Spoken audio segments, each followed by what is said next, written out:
there's nothing I can do. This could be the end, it's mine to choose. It's taken me my lifetime just to prove. This could be the day I die for you. Don't let it be the day.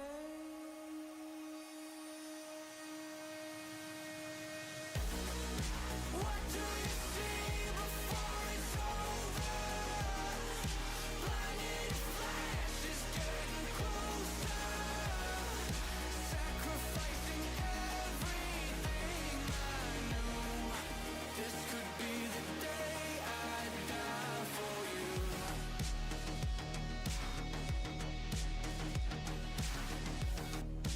This could be the day I die for you. Everything I know, everything I hold tight. Wanna let it go, wanna make them all fight. Wanna be control, wanna murder my mind. When I gotta live, when I gotta die.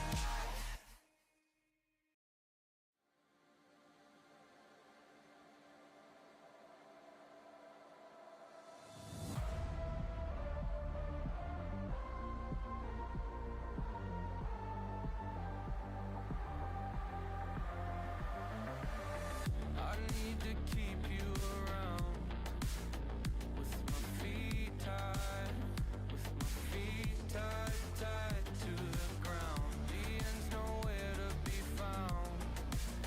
I don't know why you don't leave me to drown. Oh, don't know where to go unless you say. Don't know what to do unless you stay. Thinking that today will be our day, it'll be our day again.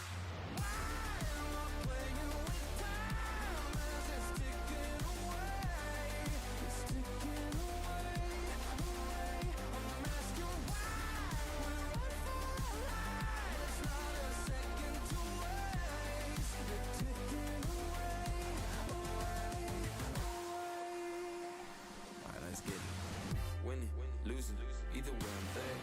Got an attitude, I'm off the roof, up in the air. Let's run, I make it count, yeah, I'm talking right now. Feel like a comeback kid, got no time to spare. Double up score, 22-4. You know I win a lot, gotta win one more. On a hot street, never gets old. Soda with the ace and my team went gold.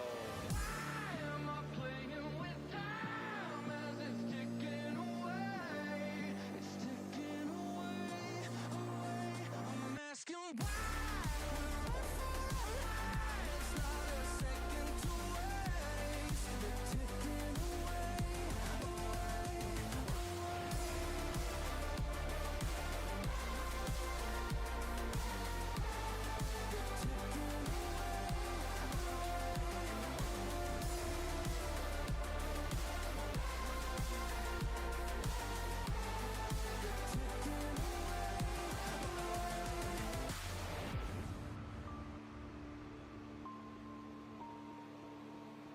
I'll give it one more try.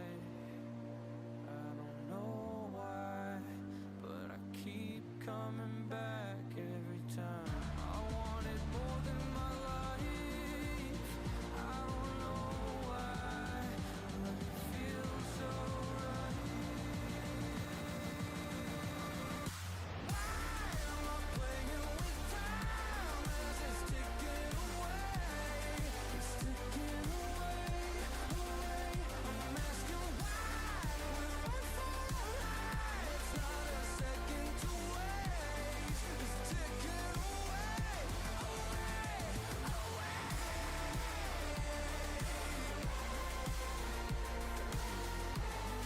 It's ticking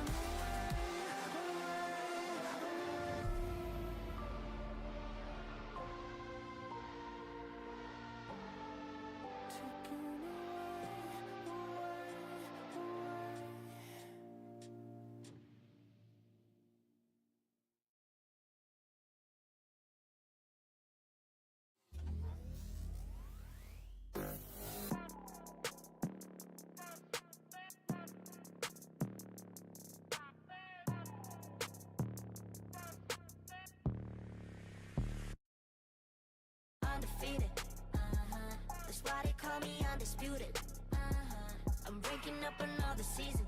I've been up on on my stats. Now would you look at that?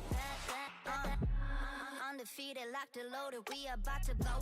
Caught 'em with that left, right, leave 'em tapped out on the floor. Sounding itchy, sticky, swishy, watch me bank a score. Up in the boat, I'm in the zone, yeah. Culture to fire the breath.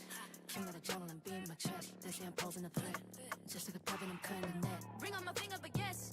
Like clean chest and I don't even sweat. That's what I call it finesse. That's what I call it finesse. Ain't no rivals, ain't no rivals. They can try, but they're never ever slowing me down. On arrival, this is my show. Crossing my heart, they know we are undefeated. That's why they call me undisputed. I'm ranking up another season. I've been up on my stats. Now would you look at that? I pop on with the jumper, then the adios. Gotta go. I'm the prima donna, make him do the most. Not enough, I'm just warming up. We up in the club. Oh, I'm ready to hunt. Time to eat it up. Oh. 1, 2 step to cool scare, now you on the run. You gon' hear my soundtrack go dun dun dun dun. I'll be starting riots when I pull the stun. I got him shook, I'm on a bro, check on my stats. Ain't no rivals, ain't no rivals. They can try, but they're never ever slowing me down. On arrival, this is my show. Crossing my heart, they know we are undefeated. That's why they call me undisputed. I'm ranking up another season. I've been up on my stats. Now would you look at that? Hey, even though it's been a long way, even at the top, I'm wide awake. And we do it all again. Just remember the time, remember the climb. Not a glitter and shine. Oh, We on top of the world. Need I remind you? they know we are Undefeated. That's why they call me undisputed. I'm ranking up another season. I've been up on my stats. Now would you look at that?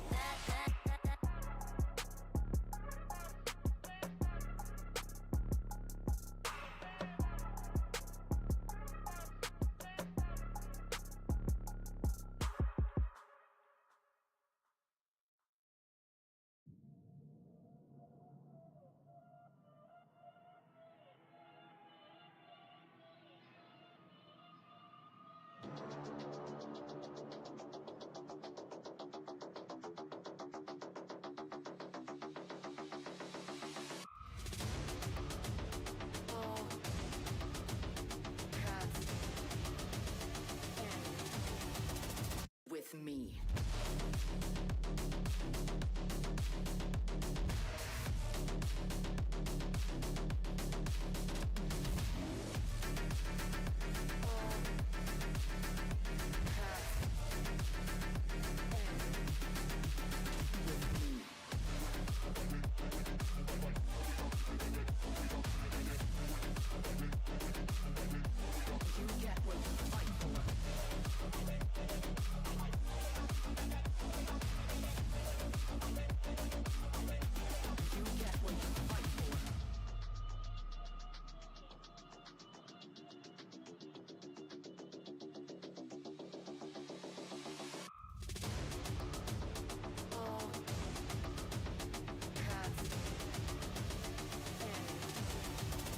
With me.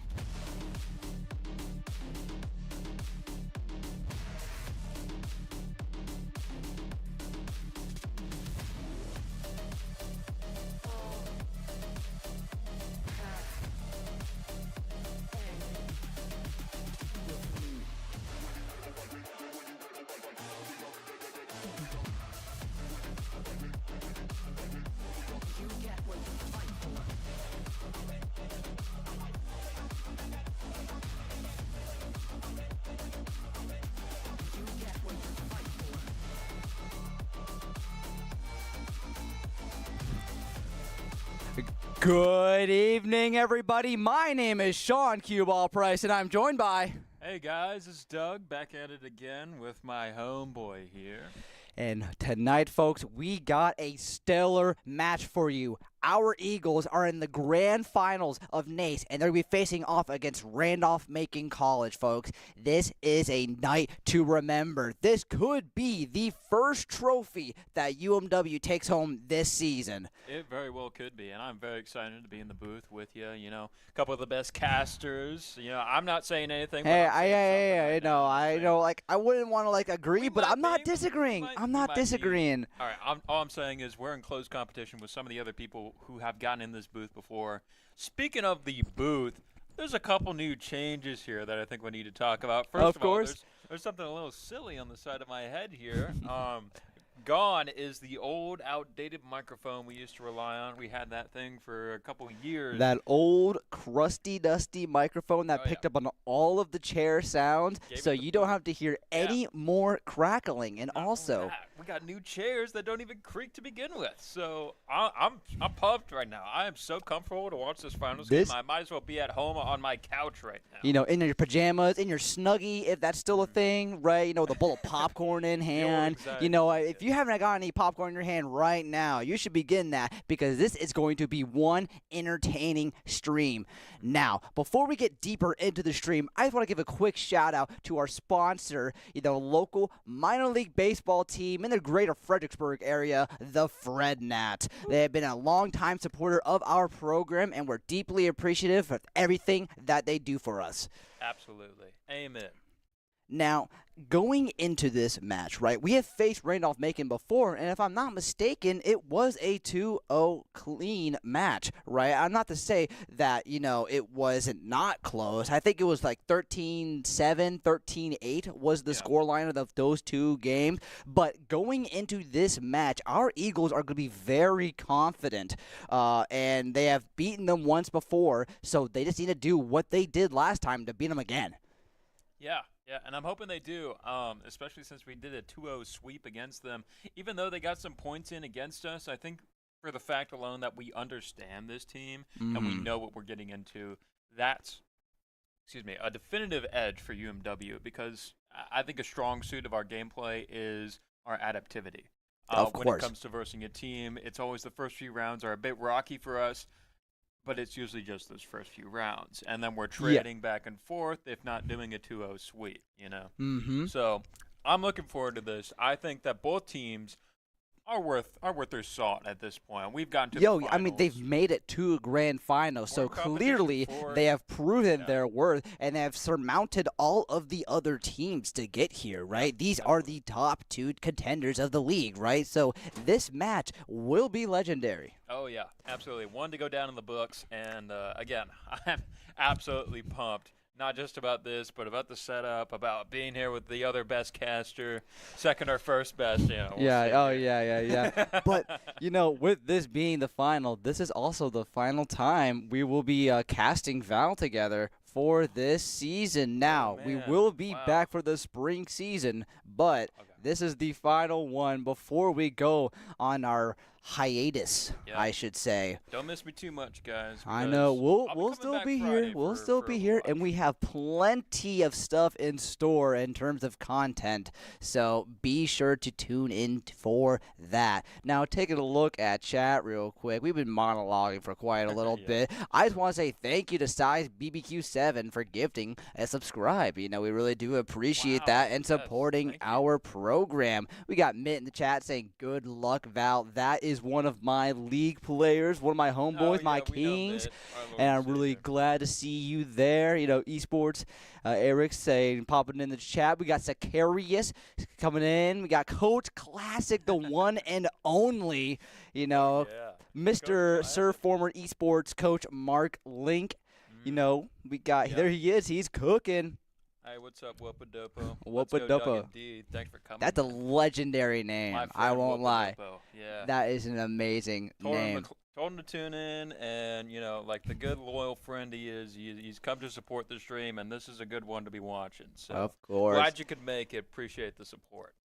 So, right now, we're going through map pick bans. Now, what do you think the first... Oh, You know spoke what? too late. I We spoke too monologued soon, too boys. long. We are going straight into the first match of the legendary finals series. Let's take a look and see what UMW will be cooking up in terms of team composition, right? Yeah. Right off the back, we already see the Omen, right? A classic. I think his guy has a 100%, pick rate I don't on think I've either cashed a side of the game team, this right? semester in which Omen has not been selected. He is so useful for both teams. Yes, of whether course. you're defending or attacking, shutting off sight lines, throwing out a blind, TPing around. Such a versatile kit, and I love to see it picked. Now, it gets picked a little too often for me to, love him. I just see him too often. Yeah, sorry. I'm too far from the mic, allegedly. So I hope this is better. Now we're nice and intimate together. And I was talking nice about and Omen. close. Just pick too much for me to really fall in love with him. I feel like it's getting shoved down my throat at this point. But that's not to say versatile champ, and I don't blame him for locking him in. Right. But actually, as we were monologue about how great Omen was, it looks like they actually swapped off of Omen, and they decided to change it up a little bit. Oh, yeah. But, I I see mean, that. it looks like these are going to be the agents that they're going to be picking. So let's go top to bottom and see what they have, right? So up top, we have Cloves, right? Yep. She's got those smokes that she's able to send out even after getting picked Pretty off, useful. which can be useful. Under that, we have Waylay, being able to flash back in time, going for a pick and leave. Very useful, alongside with Venta on his classic jet, that very strong duelist that has multiple dashes, jumps, and a smoke on top of that. Underneath that, we have the very, very scary lady, Frick. Wait, it's coming to me live. It's coming to me live. Oh, I gotcha. You got me? Starts with an F. Oh, Fade. Yeah, Fade. Yeah. And underneath that is actually an agent I have personally never seen. Can you give us a little more context of who that is and what they do? You mean Fade? You've seen Fade before. I've seen Fade, but the one to the left of that. Oh, the Vito. one that Juice is playing. Vito. So this is essentially, if you guys have played League of Legends, an Olaf type character.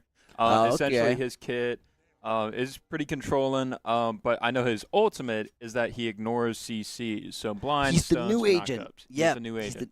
So yeah, pretty useful if you're just trying to really hold some ground. I like him so far. I don't think he's Before we say overtuned or anything, anything. I am not hearing any game audio production. Would you Yeah, this is very interesting. wait? Oh, there it is. There All right. it is, folks. We do have noise only in the right earphone of our headsets. So yeah, the left one is it'll be a little completely dicey. useless, but it should be fixed. And, it does not matter for the audience at home. So, going into the first, the pistol round, the first pistol round of the first match, right? UMW taking the lead 3-2, 2-2, and gets the picks, and they're able to take back control of A site and defuse the first spike.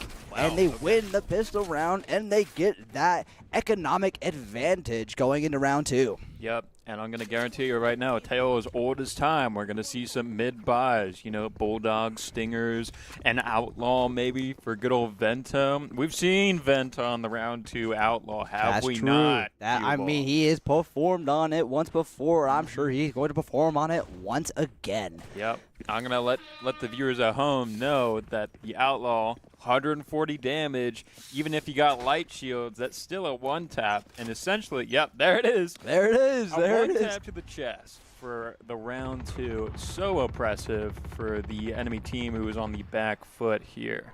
So Now, we're going to see how this shakes out. Randolph Vacant Viper getting off a pretty big and important smoke screen all across the middle of the map. Are they able to push through? Oh my goodness. Spray Aries coming out. Going to get an elimination off of that. Totally Bringing it G. down 5-2. Getting players left 5 to and right. 1. Oh UMW my on a roll. goodness. Cleaning up shop with the Spectres, the Judges, and of course, the Aries, a 50 bullet magazine on that light machine gun is just going to spray and pray through the entirety of the enemy team. I mean, Zoran was holding the angle, and he had the knowledge that Randolph Macon was there with the Viper screen and the Omen smoke. You have 50 bullets, use them, right? Yeah, it's exactly. not like you're going to get them towards the next of the round, spray and pray, gets the pick, Yeah, Telly right. G on the right, You do get flanks all your in, bullets back. and UMW cleans up. Going into round 3, Zoran pushing forward, getting ready with his Ares, holding the angle, gets the... Valentine no! coming out to play here. Going to be caught with his utility in hand, and that's going to cost him his life that round. Jace with the judge, but he's going to get out of there. Bit of a dicey spot to be, especially since there's a full buy coming in from the enemy team, and they're still on a mid buy. Nonetheless, going to go down. Bit of collateral elimination.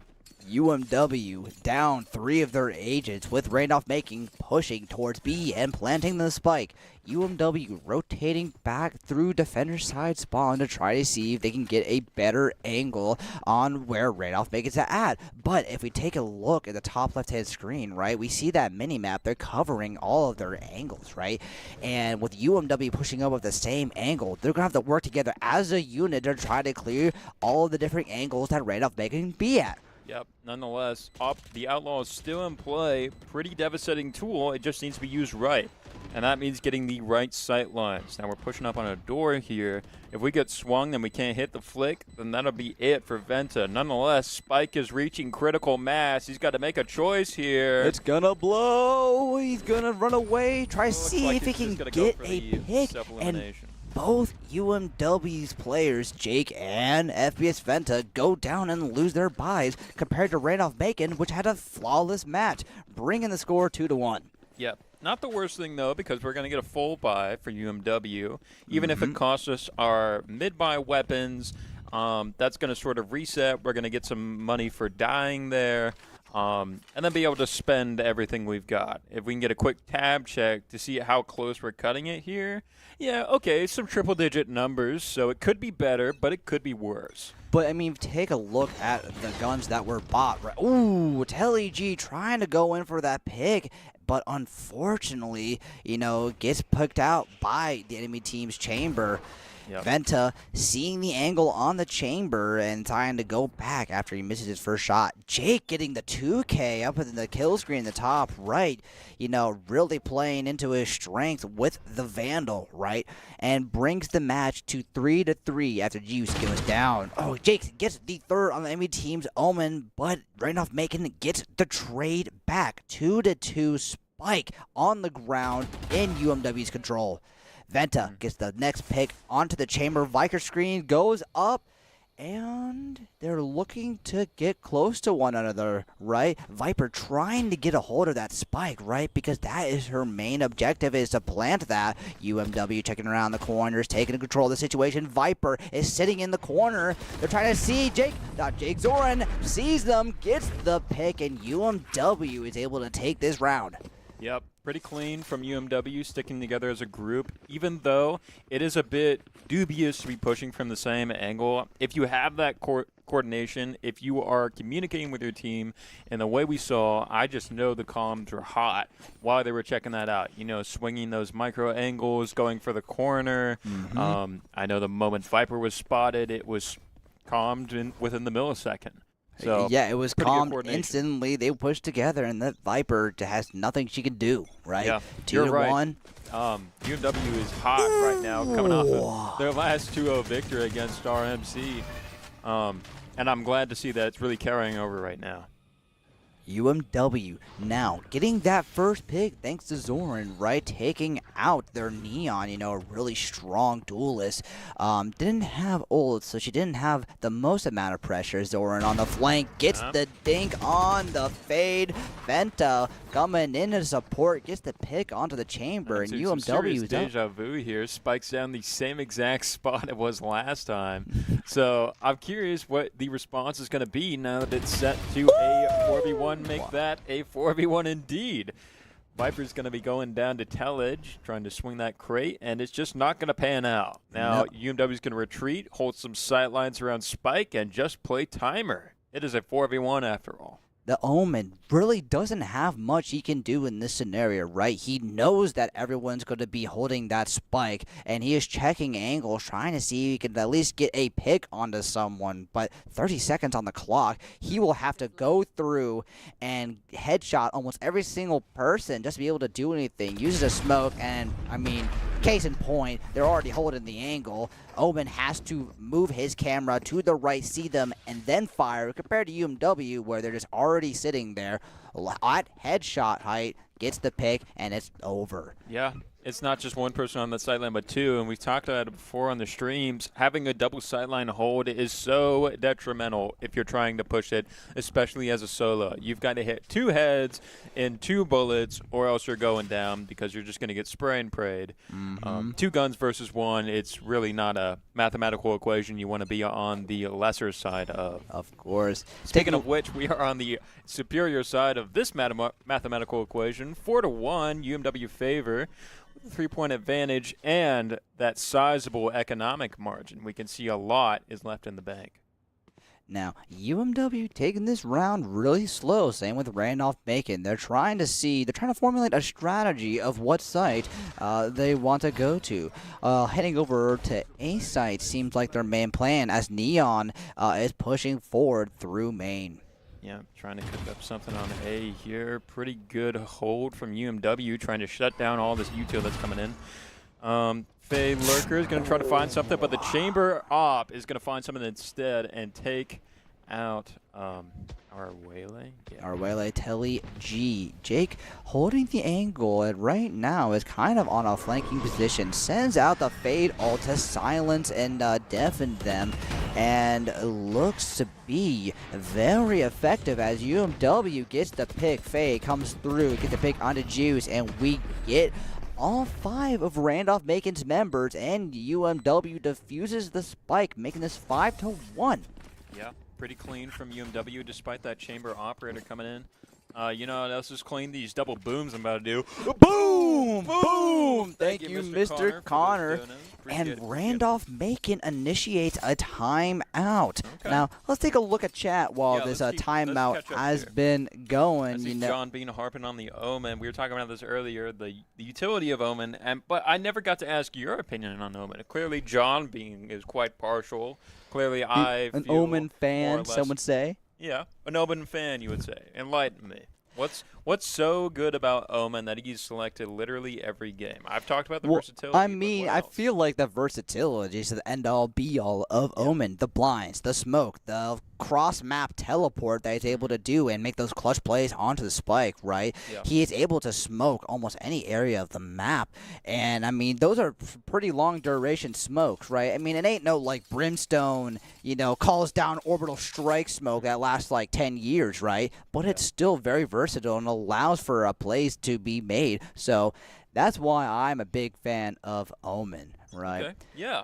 No, you're right. He is really a jack of all trades. If you're in a dicey spot with your team, you need to get the spike somewhere specific, and you need to do it fast. Omen can do just that with his TPs, with his ult, you name it. Of course. Now, one more thing. We see a Let's Go UMW redeemed by Bappo, and Sorry Shadow redeems a 6-7 for 67 channel points. And if you have if you have a lot of channel points that you've been hoarding on to, take a look at that funky little button or the chatterbox that has a little eagle, and you can redeem some of those channel points that you've been saving up. But let's get back into the game. Yeah. There's a couple quirky ones in there. I'm excited to see our first redeems from that. We got an overhyped last stream me and Cubo did together. That was really fun. But, options there. Speaking of which, the option to select Chambers Head and click it was presented for Jace. He's going to take that in exchange for getting eliminated by the enemy Neon. Speaking of which, we've got a push coming in on B, and it's an absolute brawl happening right now. Players going down left and right, but when the dust settles, not another player down on RMC's side. Instead, 3 battered up, but still kicking. They were able to transfer their buys from that last round into this round. So UMW, having a bunch of credits to their names, are still able to full buy this round too. Can we get a tab check real quick to see what we are looking at right now? Yeah, UMW still having a decent bit of money, and the 3 agents that survived last round from Randolph-Macon's team, namely the Omen Fade and the Neon, they were able to hold on to a good chunk of their money, but we're looking to be a full buy battle between the two colleges. Telegi gets a pick onto the Neon. Smokes, go through. Actually. Jason Tellinger feeling their death from last round because I saw a Bucky and a regen shield there. So credit reserves are running dry for UMW. This round has got to be a deciding factor going forward. Are we going to sink or are we going to swim? Yeah, no. It's Jace. It's Jace. And Teleg, not Teleg. Teleg. I say Teleg just to spite. Thank you, production. Now, right, we see that Randolph making down 1 member, still making the push towards A site. Venta holding B site strong right now, not yet rotating. As Randolph-Macon pushing back through attacker side spawn to try to see if they can get a better position or a better push onto either side, right? We have the Viper and the Clove about to make contact. It's hiding behind boxes right now. They do not know where it's at. Jordan gets faded. They know they're there. Telegi on the flank gets the 3-piece combo. And Randolph-Macon gets the 1-for-4 trade. Yep. Or 1-for-3 trade. But Venta on the operator and gets the pick. I mean, guys. Yep. It's like a peanut butter and jelly, right? Oh, They're yeah, a big match time. made to be Venta and his big old operator, a peanut butter and jelly sandwich, milk and cereal. I don't know what other things, other combos you can go I for. think you hit all the marks right there. I think I All proved great my examples. point. Yeah. No. Venta with any marksman weapon, he's just going to be an absolute tool to go forward. Jack with the overhype redeem. It's time to go overhype. Woo! Let's do it for this round Let's here. do it, folks. We Cooking have up on an operator's sightline here, holding this fastidiously. Holding it like that, Yeah, we have Uh-oh, Zorn. gets done there. Oh no, Zorn gets picked off. Juice picking up the trade back, and it is now 4-2-4. UMW getting the pick. 3-2-3, holding on to B site right now. UMW gets the pick. Oh no, the Viper Fade gets the pick onto Telegi right now. 2-2-3. UMW on the back foot as Randolph-Macon are planting the spike. What are we gonna do here, Doug? I don't know, man. It's looking like a sink or swim situation. We got a Viper spit down on the ground. What is Jake going to do besides throw out some prowlers? Looking for anything, hoping for something. He's got one more piece of util left. Going to throw it out there, hoping to catch something on the line, but it's just not going to cut it. And that DK is ticking. Health is going down, and the spike timer is going down as well. We do see the radius there. Maybe looking to get the defuse started, but we'll just have to see. The only friendly going down, Venta on the floor. 1 health to his name, and Jake Hang 47 just isn't gonna cut it. Unfortunately for UMW, that Viper ultimate was just so strong, right? Locks down that site, but they don't have it for those next round. And it is now 6-3 right now. We're going into round 10, so Viper most likely will not be having that ultimate up again before the swapping of sides. So getting it out now, letting them get their win, you know what? That's fine, right? UMW is still in the lead. Oh man, I gotta We calm gotta down bring after it that back overhype redeem. down, That was a lot, but thank you for the redeem. I know it's a pricey little payment to pay, but appreciate it nonetheless. I hope you enjoyed that little rant of ours. Now, we do have a gambling in the chat right now, so if you want to bid those channel points, go on right ahead and see if UMW is going to take this round. 15,000 off the Already 100% of UMW viewers right now are going to say that UMW win. I love the team spirit. Yeah, exactly. We are getting dirty, and we are going to wash right now in the gambling pit. Love to see that. Our supporters coming out to support the team. Much appreciated. If I were amongst you, I know I'd be putting everything on a W here, even as most of our players go down. But hold on, here. wait a second. UMW now up 3-2. Zorn defending the spike right now. Trace down 1-1. 1v1. Juicy 3-piece for the chamber, but he's not going to quite flush it out. Ooh, Zoe is the going to claw. find his face and click on it. With the Taking that stinger. round Gets the for headshot. us. Yep. Whatcha? Pretty good, pretty good. I love to see that performance from Zoe. You know, really just waiting on the spike, holding the defuse, hoping his teammates can come out. And when they done, he knows he has to adjust and be like, okay, what do I need to do here? I need to anticipate what the chamber's going to do. He's probably going to swing me since he thinks I'm on defuse. I'm going to get off defuse and then click on his head. Of and course. that's going to take home the 9th round for us, bringing it 7-3 with a whopping 4-point lead. It would be the Love to 10th see it. round because there's been 10 victories so far, yes. so we're Okay. going into round 11, right? Okay, it was either 9 or 10. I really flipped a coin there. But Yeah. nonetheless. Ooh, Zoran. pushing a DK wall against that chamber is a risky move, and it's a good thing it didn't pay off for the chamber. Oh, and Neon ult gonna come out, gonna flush Venta out of his little hidey hole. Same for Jace, picking up a 3-piece here. What you want to see? 2-3 in Randolph Macon's favor right now. Spike been planted on the B site. 2-2 thanks to Zoran right now. He still has his revive. So if he gets picked off, he can still come back through. Telly G gets picked off. Zoran gets a nutty headshot. 1v1 versus the Fade. You know, going to start defusing the spike. Prowler goes through. Blinds waiting for it, falls back just as Fade is going to start peeking the angle. Zoran knows he's there, gets the headshot, gets the 4-piece. It does not matter. This gentleman is a beast of a player, right? Picking up 4 picks, literally carrying UMW that round. The hands are and off. I The mean, hands are off. he is performing quite well, bringing it 8-3. You know, this is the final match before the turn of the match the- swap, side swap. side swap. The The last, second pistol round. so we will be going from defending to attacking, right? We will be the ones transferring that spike to the site and planting it down. UMW. Let's see what we have to offer.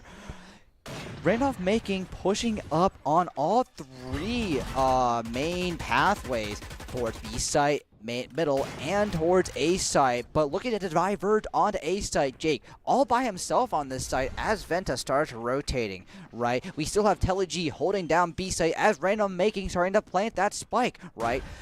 That spike, right? Hey, I rhymed. Now, what do you think UMW needs to do right now?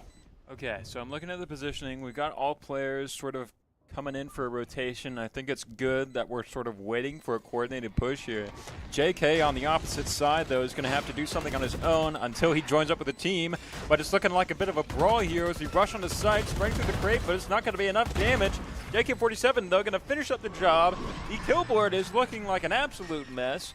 The Clovolt has come out, so it is still a 2v2. Make that a 1v2. Just JK left. And got to get pushed by the Viper and taken out. Unfortunately, UMW could not secure the site well enough. Too much defense in depth coming in from RMC. Now, you know, as we swap over to the pistol round and we're swapping sides, I see a little bit of a compliment duel going down. duel. So for 30 seconds, I think we have to compliment each other. And, you know, might I say, Doug, you are probably one of the most handsome individuals that I've ever laid my eyes upon. I You really flatter do me. You think flatter the me. facial structure that you have No, is no. quite I quite could never great. surpass you, Sean. Please. Oh, Your no, structure, the nay, positive nay, Pantol nay. tail I is know. just When I say unparalleled. you look And your great, my dashing friend, you blue have eyes, to how can take I it. get over All that? right, I don't. The I know straightest you teeth look I've ever great. seen, All quite right, no. frankly. I don't think you understand. think you All right, understand I how think rare it your is to words have are red fly, hair your like jokes are yours. hitting. You It's know, just you're the pure funniest liquid man fire. alive. You know, I screw don't the know, game. man. I'm focused on you right now. Oh, All goodness. right, you got my full Things are attention. getting hot and steamy in the casting booth. I don't know if this was a good idea. Yeah, I'm going to have to pull myself away and pull myself back into the game. Take a look at this pistol round. Looks like nothing has happened as the extreme battle of compliments. Yeah, We're goodness flying me. through the air. I'm winded after that duel. That was well played, sir. I shake your hand. I shake yours. Well played. Well played. All right, so let's see what we've got cooking up here. Less than a minute to go. We have done the swap now. It is a pistol round, so we're going to be looking for a bit of a scuffle here. And we're going to be finding it mid. Going to be taking out their Neon. bringing this down to a 5v4. Our players are up right now, and it looks like we're going to be using that advantage to go onto B side for a coordinated 5-man push. Going to be throwing out some util. Viper Wall's going to come out and hit a DK on a couple different players. But that's not going to matter because Jace is going to find them and take them out. Venta Spike is down, site secured. Now it's time to set up some sight lines. Yes. Right now, the Omen in the chamber from Randolph Bacon. We're on A side right now. Now, their team got pushed. All goes down. They're going to have to coordinate some type of way to get back onto B side and take control of it. Chamber getting the pick onto the Venta, bringing it at 4-2. Deli G with the trade, and UMW is able to secure it thanks to Zoran with the classic, taking up the first round. On the swap to UMW's favor, 9-4. UMW only needing, 4 more wins to take the first round. Yep. First game. Good for UMW so far. The hands are so hot right now. I'm seeing some good gameplay coming out from Team B, and I haven't had to call them Team B once this entire game, and that, quite frankly, is impressive because, yes, sir. Before Team B, I was doing Team A casting, and sizable difference in elo. So the fact that I'm just not noticing it is an incredible sign. The hands are piping hot right now, like buns fresh out of the oven. Ooh, that sounds good. Now, going in round 2 of the swap right now, we're looking to have some medium buys, buying a little bit of util, while also getting some mid-tier weaponry towards our favor. Can we get a tab check real quick?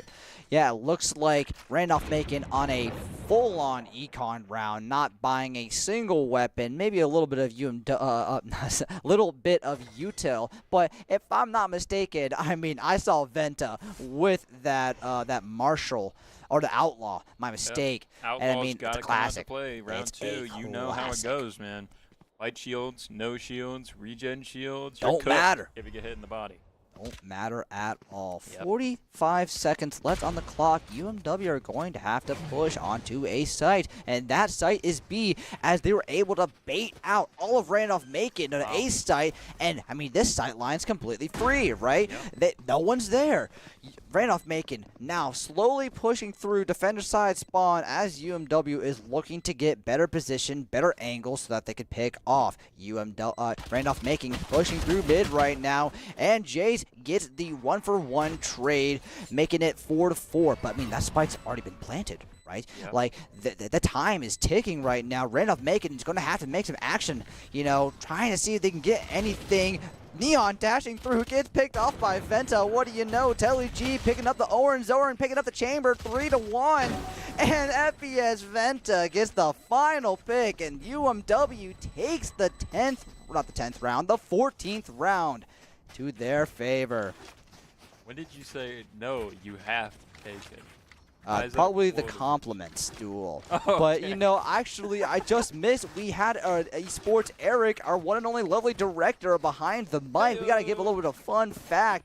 Do you want to go first, or do you want me to go first? We've got the Holy Trinity right now. We've got the 3 big redeems coming through, and I'm excited for this one. I want to ask you a question. You have to answer from behind the mic. What's your favorite drink? My favorite drink. Now, I am I like water, personally, but if I have to go with, the classic drink, a Diet Pepsi. I love good Diet Pepsi. I wasn't talking about soda, buddy. I'm talking about alcohol. What's your favorite drink? I have yet to actually have a sip of alcohol. Wow. Yeah, there's probably, when I was 12, I was at some party, and, my uncle was like, here, try this, and then it's, some wine, and you, spit it out, because, oh, it's disgusting. But other than that, I have not had anything. Now, let me flip the question on to you. Sure. Right? What is your favorite drink? My favorite drink? Man, that's a difficult question to ask. Unlike you, I've had my alcoholic forays as a 22-year-old at heart, and in college, no less. So I've had a couple. I think I'd have to settle on a nice Kirin Ichiban beer. I love me a good malty beer. A lot of people would disagree, but something about that specific beer. It's a Japanese brew, single malt. Just got a really crisp edge to it. It's great to pair with some sushi. So that's my long. I'm just gonna have to take your word on it. You slung a bunch of words at me that I don't really know, but you know what? I'm sure the viewers at home will. Now UMW getting a little bit back. Why are you getting asked to take your shirt off, Sean? You know what? We don't have to comment on that. Let's look No back comment, at the no game. You Hey, know, let's get back to the game here. UMW taking control of this game. I mean, 10-5, looking real good. Yeah, We're man. slowly pushing through, trying to gather some type of information through the Prowler from Fade. Telly G taking the ult orb, only needing one more point to get his ultimate ability. Viper Wall goes up to block off some sightline as we have a two-man push from both sides. Telly G pushing forward, does not get the pick onto the Viper, but does get here quite low. You know, Spike still in Jake's hand, right? We gotta see what we can do here. UMW going through attacker side spawn to come back onto B side, and we're gonna be having the advantage as Randolph Macon has yet to realize that we're rotating over. The 1-for-1 trade goes through, still in Randolph Macon's favor.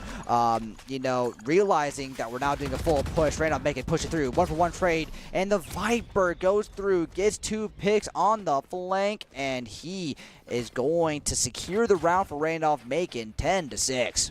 Yeah, unfortunate for UMW just sticking around that Viper wall. You either need to push it or you need to wait it out and then push it. You can't just send one guy at a time into the meat grinder there, and that's exactly what happened.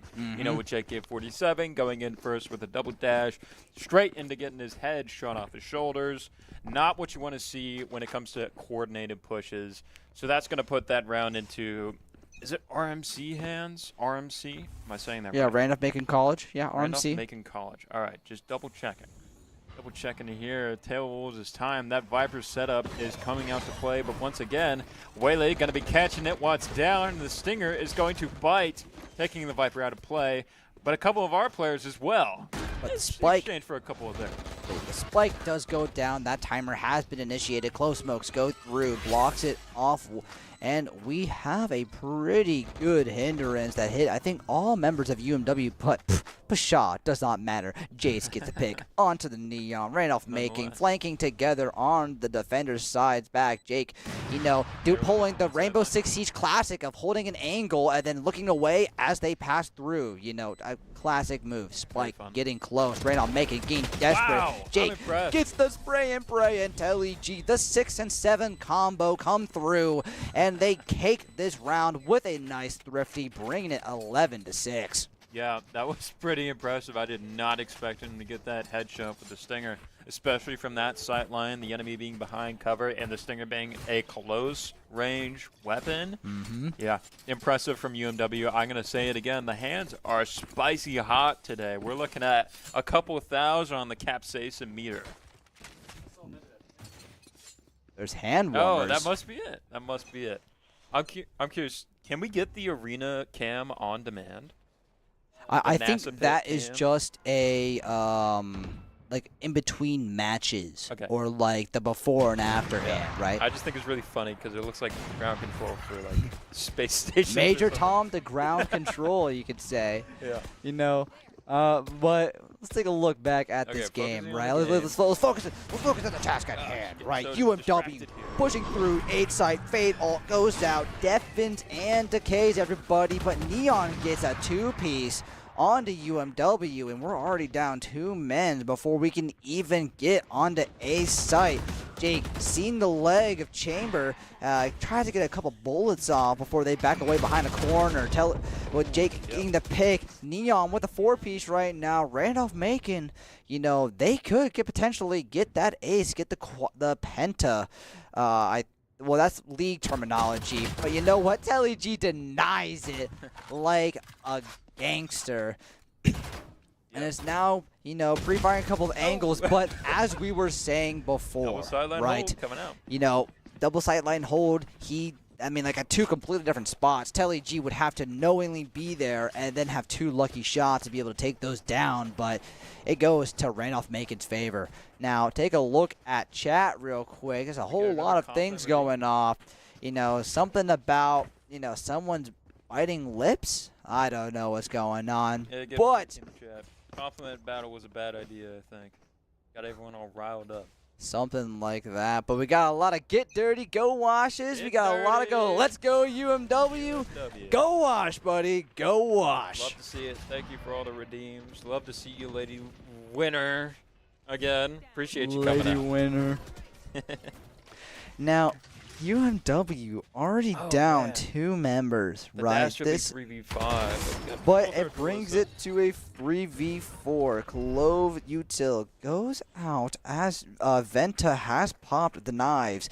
The ultimate from Jet, you know, very strong, very precise weapons that are reset on takedowns, right? Is very good. Goes up. Sends a couple of knives out, does not get the reset out. He whiffed a couple of shots, but UMW's Telly G.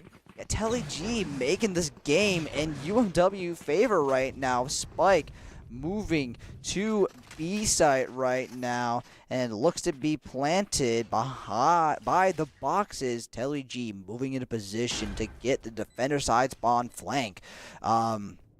We have a pretty decent hold on this site. Telly G pushing forward, goes for the height, sees the gun barrel, gets picked out by the chamber, but Venta is on the bait. Play back, Venta, just play back, play slow. You do not need to push this. He has to push into you, right? If he keeps just retreating and going back slowly, the chamber will not know where to go, but you know what? Disregard my advice. Better aim wins the game, and Venta takes the 12th victory in UMW, only needing 1 more to win. Yep, just now hitting match point. This is bad news for RMC. Oh my goodness! Out of the gutter. Looks like we got a couple of chants in chat. You know, I've never seen this before. Lock in, aim true. UMW's we're coming through. Spike down, push sight. Eagle wins the fight. Love it. Aw, very very cute. I wonder if that was AI generated. Yeah, it almost looks like it. I won't fault your creativity, though. Thank you. You know what? I think that was their own creative inputs. You know, college students would never use AI. Quote me on that. Now, here, an evolution coming out from the veto, going to be denying any CC that comes in, and that's going to play to his favor here. Nothing going to stop him from getting that elimination with the Clove. For us of team as well, sort of bringing out an advantage on the leaderboard. 4v1 now, the Omen in a familiar position. 4 UMW players against 1 RMC.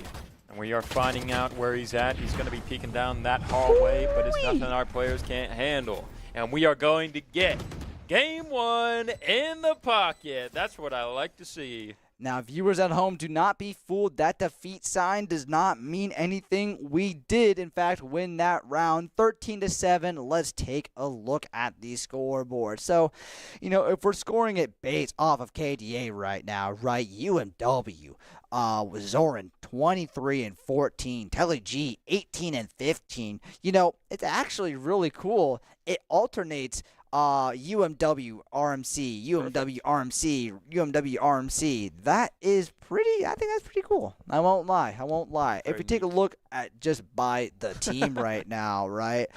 UMW all doing pretty decent. You know, we have over a 1.0 KDA, 1.0 KDA. Jake, unfortunately, just right below that 1.0. Same with Jace and Venta. Venta bottom frag? What I the thought heck? I'd never see the day. Oh my goodness.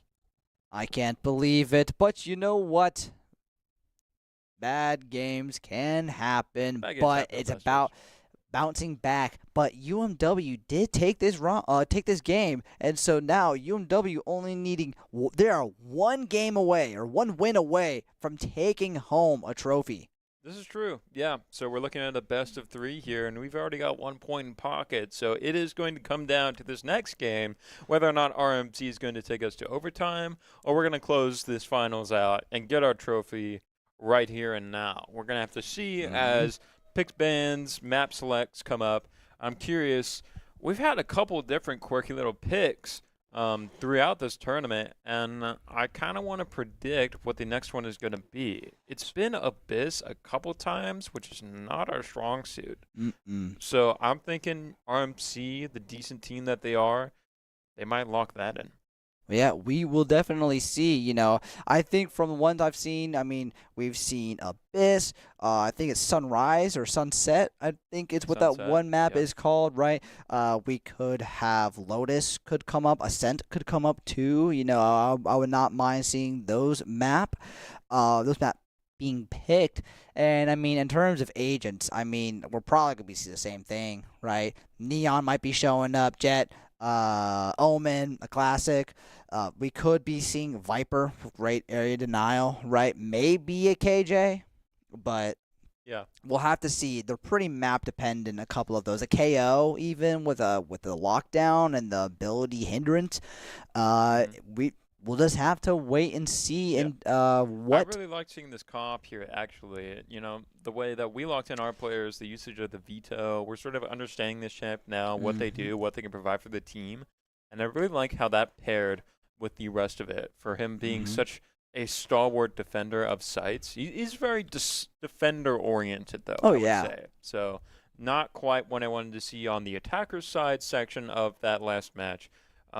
But still plenty useful. I like to see that we are adapting to the new sort of content that's coming out for Valorant as quick as we are. Very recently, Veto came out, so I'd love to see that it's already in a competitive play. Yeah, I thought he would have a couple weeks where he would not be playable. I know me too. League, they have usually a 2 or 3 week ban on any newly released champs, right?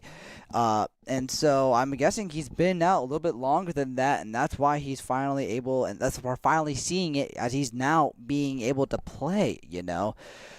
Now. We're still waiting for match 2 to start. Let's bring it back to us a little bit, right? Sure. Yeah. How over the course of all the games that we've casted right now, what has been your favorite moment from any of them? I couldn't pick one in particular since I'm always having a great time when I get behind the booth. That's all of true. it is equally as memorable, and thus I unfortunately remember none of it. I've also got just a straight-up goldfish brain, so if I wanted to call in a specific memory, I couldn't. But I would say overall, it's always been when we're going up against any team that can get more than 6 points against us. I love to see the games where we can go point for point, match for match, where there's stakes, tension. I have a reason to be on the edge of my seat, and that's what I love. Same question to you. Do you remember a specific moment? Probably from the last stream, if I'm not mistaken, when UMW was down 3-5 on Abyss, and they were able to push onto, I believe it was A site, and take control of it. Telly G and JK, being able to work together and taking control of that site as a unit with, if I'm not mistaken, Juice on the flank. Helping securing those picks and taking control of the site. It was very fun to see. And I think it was before that, there was a pretty funny flank we saw on Ascent, if I'm not mistaken, by one of our players. And I did enjoy seeing that play out. Those would probably have to be my favorite plays that I can remember. Yeah. Now, we have another prediction, another gambling chance back in chat. Does UMW take game 2? And already 27,000 channel points have been put onto this poll. Majority of it being towards no, UMW not taking round 2. I'm looking at 60% to 40%. Holy. Oh, wow, that says, oh, hell no. Okay, I see. We got a bunch of filthy doubters in the chat. I can't believe it. This. If I get back right now, maybe I'd they're expect everything hopers on of a UMW. game 3. Maybe. They want the They want game this to go 3 extra long. hopium. Maybe it's a bunch of Randolph Macon players, making viewers in Infiltrating chat UMW doubting streams. our Eagles. Because no way our own Eagles would, being like, no, there's no way our team can win, right? I cannot believe it. we have more chants coming out in chat. There are so many. These guys Very are creative pumping guys. them up. Love this. Yellow Love it. Jackets try to sting, but they ain't got anything. UMW pulls up with heat. We spray bugs every week. Holy cow. These are At a loss some for words, guys. interesting chants We coming gotta in stop. from multiple gotta different stop. players. Death Star, Skirby, Zacarias, Glub, Stanko, Alderon Go Boom. That's a pretty good name, I won't lie. Alderon does go boom. Hey, yeah. Alderon. I know that name. What's that from? From Star Wars. Oh, Yeah. wow. Death, It's Death like a Star. genocide joke right there. Yeah. Incredible. Okay. Now, holy cow. All right. Flash swing, gas the map, UMW. Okay. Is we got a that a couple quote to 6-year-olds in the Viper chat. with all of her her smoke screens? That's the Yeah, only way that I can see it. Viper relevancy. That's right. Yeah. No. Incredibly gassy relevancy. Now, back to match summary. It looks like the next map that they are choosing is in fact Abyss. Right. Okay. I Hey, think I called it. You did call it. I feel like, Doug and I have both, aired our opinions of this map. So we will not subject you to that again. We already know the spiel. It's named Abyss. You could fall into the abyss. The name kind of hints at, what the map has to offer. Hints. And so, take that how you will, It's not just that, it's the whole setup of the map itself. That's a factor for sure, but I'm not as partial to long range engagements as some players might be. The mid setup on this one is particularly dubious to me. And for some of the sightlines you can see on these sites themselves, just very marksman friendly, and I'm very much so a sit in the corner with a judge type harbor player. This is well known. Right. But we are finally loading into Game 2, folks. Let's take a look at the teams that we're going to be seeing. What does Randolph-Macon have to offer compared to what the UMW has to offer, too? I like how Randolph-Macon is insta-locking the chamber once again. It's almost like an ego pick, you could say, a second duelist, if I may. I feel like this guy, every time we've seen him, has played chamber, right? That's funny. This must be his main pick, the pick that he feels most comfortable on. Yeah. UMW attacking for this time around, and we're seeing a couple of familiar picks, but also a couple of new ones, from Game 1. You want to go over them real quick? Hey, now, we've got a lockdown and a KO to spice things up, as well as the Omen Hover coming in. A lot of fun champs. I love a good lockdown player. Really good for shutting down not just offensives and sidelines, but also the push itself with that the spectral gate thing that you can't walk through, but you can shoot through. I think that's very interesting, as well as their ultimate, which, the cocoon of kidnapping and death, where you just get to select a player and you then hit they 'em. just start cocooning slowly but surely, slow and painful death flying to anyone their caught. doom, their Pretty demise. Pretty brutal.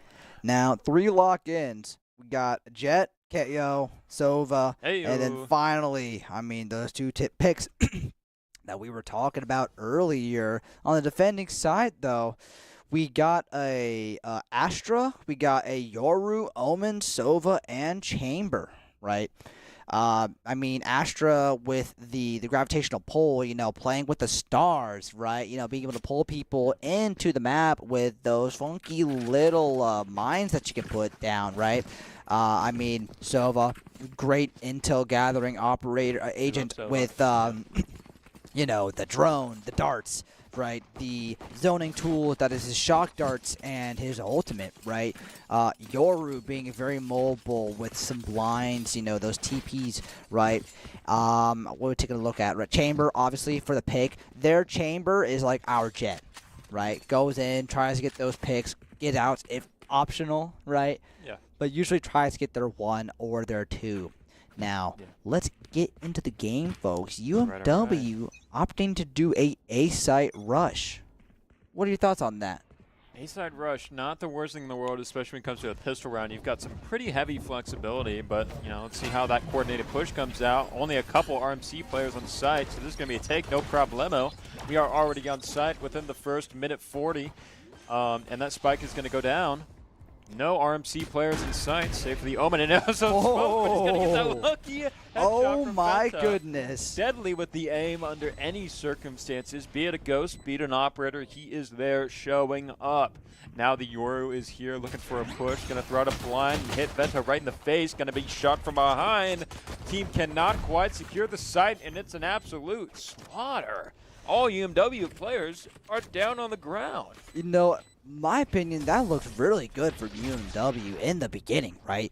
But I think Randolph-Macon taking control of Heaven, right? Yeah. And they were able to look down onto UMW, and they all get picked off in a very swift fashion, not being able to react or anything. And UMW loses the first round, but that's all right because you know what? They needed that win. UMW will make it back. Yeah, I believe in them. We are going to be going up against a mid-round bye, so, you know, Bulldogs, Stingers, it works. We just got to play around that. But also the operator, in case they've got one of those. It looks like that Sova is up in heaven with one, so to speak. And we've got just classics, no shields, and a bit of util to compensate. I'm curious how this is going to go up against what RMC has got in pocket. All players hanging outside of A looking for anything really because we've got nothing in pocket. Nothing at all. You know, I think UMW trying to see if they can get any type of weaponry from Randolph-Macon, right? UMW pushing up towards A site. You know, we have the spike being planted. Jake trying to get that onto the ground, moves forward, repositions, Juice gets the pick. We have another pick coming out from the Telly G, right? Astra getting the pick onto the Omen, but that's all right because FBS Real Venta. guerrilla fighting going on right now. Venta picking up the Guardian and getting an elimination with it. He's going to get a second. Not quite. That Spectre is deadly in the Chamber's hands. The secondary duelist hard at work today with an Astra in his pocket. It's just Zoe with a sheriff in hand. That defuse coming out, kind of be getting that cheeky headshot onto the Astra, but it's not going to quite cut it against the close-range capability of the Spectre. And that is going to be another round in RMC pockets on a bit of a comeback right now. Hands are cooling down for UMW. I mean, to be fair, UMW had very minimal to work with, right? They did not have the mid-round bye that RMC had, right? So now we're able to save from last round, and we can get some pretty decent buys in this round too. So it should be a even playing ground in terms of buying power. And I mean, honestly, by the looks of it, Randolph-Macon, you know, going for a little bit of eco and/or mid-round buys, and UMW full Vandal, full shields, you know, spending every single penny to their names, trying to see if they can wallet diff RMC. Yep, let's see if they can cut it, because now we have those Vandals, like you said. Our drone going to be coming out. We're going to see that the Chamber has GTFO'd, fearing a push in from UMW. But nothing of the sort is really going to happen. We're just looking for some information here, so we're going to back off of this. Not much of a foothold to be pursuing right now at B, especially with just two informational players waiting around, looking for anything, and not really seeing a lot. Yeah. It's all but a ghost town, you could say. Not quite in mid, though, taking a lot of ground out that way. And the outlaw there. Yeah, you know, getting a couple cheeky picks, trying to see if we can get anything happening. 2v2 up in B link right now. Astra gets the pick. Telly G gets the trade, but UMW ultimately losing that trade 2-1. But we were able to push up on the B side. 1-for-1 trade goes through. And UMW holding on to the spike, waiting to plant. I am not sure what they're trying to do with this. Yep. Gets the pick. Chamber, where were you looking? Chamber, yep. That Yoru has GTFO looking for JK47, but lo and behold, he is still on psych, and the spike is on the ground. Towards. Giving up sight in pursuit of that elimination costed Yoru some precious ground. Of course. Like he'll have to do a retake. UMW holding on to the two main sight lines, you know, one from the staircase, one from where their spawn is towards, right? Jake sending out the recon drone, trying to see if he gets anything, gets the Yoru blind. Zoran gets the pick onto Yoru. UMW looking quite good, gets picked off. Obsidian Hawk gets JK47. Zoran holding on to the spike right now, playing ring around the rosy with this Sova, you know, gets the nasty headshot, gets the pick. UMW takes the round, but is able to make it out. Yep. Holy cow, Crazy UMW. performance this round, this game, honestly, from Zoe. Finding heads wherever they be. He's got it on lock. I don't know what has changed. Just spent some more time in the aim trainer, reach critical mass in the hours or something. He is just ready to go, and I love to see it.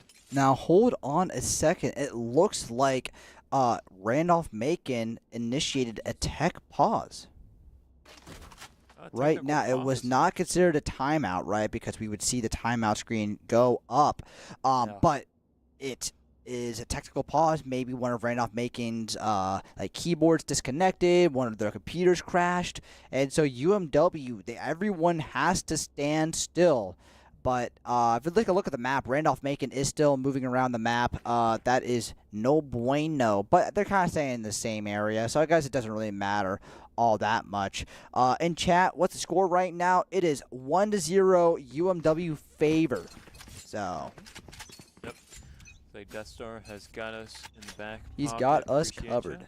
Tech pause over. Now we're going back into the game. The fourth round, going with another A push. Yep, a tale as old as time for UMW, except this time he's got util, armor, and guns. So we might have something a little more daring here. Might be able to do a little bit more with this push here. I'm also seeing a lockdown ult ready to go for any defender who may be caught in the process. That could be really bad for UMW, or we could just mess it up. We'll have to see as we get onto spike. Smokes coming out from every single team, that being 2. All smokes are just simply on the ground right now. Same for the enemy Omen, who is going to be going down when apparently it's pronounced like Q to the J. I don't know. I say juice, and he said that's fine, so that's what I'm calling him. Okay, juice it is. I've been calling him Jace, but juice it is. I think it's so either drop or. down I from think heaven. pretty chill about that. And Why into could I the abyss! Yep, another clear out from RMC UMW players, not to be accounted for, most fallen off the map. Again, it's the heaven push, man. We just cannot secure that side of sight when it comes to our A offenses. I feel like UMW needs to realize that A site is a little bit harder to take than B site. And I mean, the one successful push we did have was when we took control of B site and were able to plant the spike and get that going, right? These A site pushes, I feel like, are just wasting our buys, right? Because Randolph Macon has been doing the same thing. They've been attacking from heaven and from defender side spawn, right? Getting the picks, holding the high ground, right? And UMW just fall to it, right? Now, UMW doing something very different from previous before, gets the pick onto the chamber through mid. UMW pushing up towards B site right now. It's going to be a 5v2. Randolph Macon, you know, 2 of their players on A site very late to the rotate, right? UMW already on the site, sees where the Yoru's at. Astra getting the pick onto, holy cow, 2v2 already. There was a death battle over here. Spike did fall. UMW picking up the operator. That's a very nice skin. I like that a lot. It reminds me of like Buzz Lightyear. Yeah. You know? That little skin line is pretty cool. I like the classic for it too. It's called like something or another. Yeah. I don't know, man. Very cool thing. Reminds me of Fallout. Oh, yeah. I could totally see that. Yeah. UMW has control of the spike right now. Randolph Macon pushing in through the site, pushing low. Venta gets the pick on Sova. You know, a lot of the info gathering. And Omen, you know, opting to push up towards Zoran and goes down. UMW taking the Vandal off the Omen. And it is now 3-2. Randolph-Macon favor. Yep, caught between a rock and a hard place for that Omen last round. Between Zoid and Venta with an op, I don't know, Sean. Which direction would you go? I would choose the direction that would leave me from either of their sight lines right now. I would have probably said that this site is cooked. Let me save my buy. Right? Yeah, you know, look, UMW already had a firm hold of that site. I would just save the credits that I've spent, and we're still in the lead, so we would just take that into this round and be perfectly fine. But you know what? I'm not Randolph-Macon. They're not me. They made the choice, and they paid for it. Absolutely, and we'll see if they're going to pay for it again now. Got a couple ults on our team. Even at a 1-point deficit, we are looking pretty good right now with the buys. Credit's running a little short here, so we're going to have to make something out of this or we'll be sorry, but I have full faith in our UMW Eagles.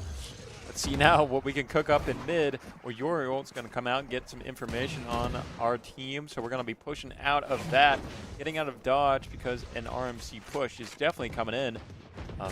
From one side, and it looks like they're going to retreat to the back side of the map to get a rotation on the B. Looks like we'll have to push up before that can happen, but are we going to? I think we will because, I mean, as we saw in the kill feed, right, we already got a pick. 5-4 right now. UMW Perfect. Pushing up on the B side. Everyone's here. It's a fiesta, you know, and we get the good pick onto the Omen. We trade picks. Oh, we going down. Everything's going down.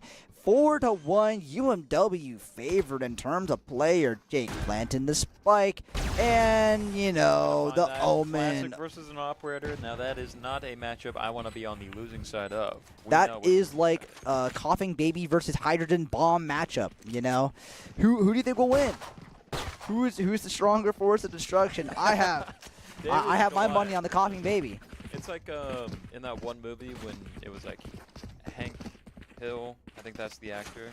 He was like wounded and he was like shooting a pistol at a tank. You know, it was a dink, dink off the armor and then it exploded. You know, so maybe that's like what the Operator Classic matchup kind of reminds me of.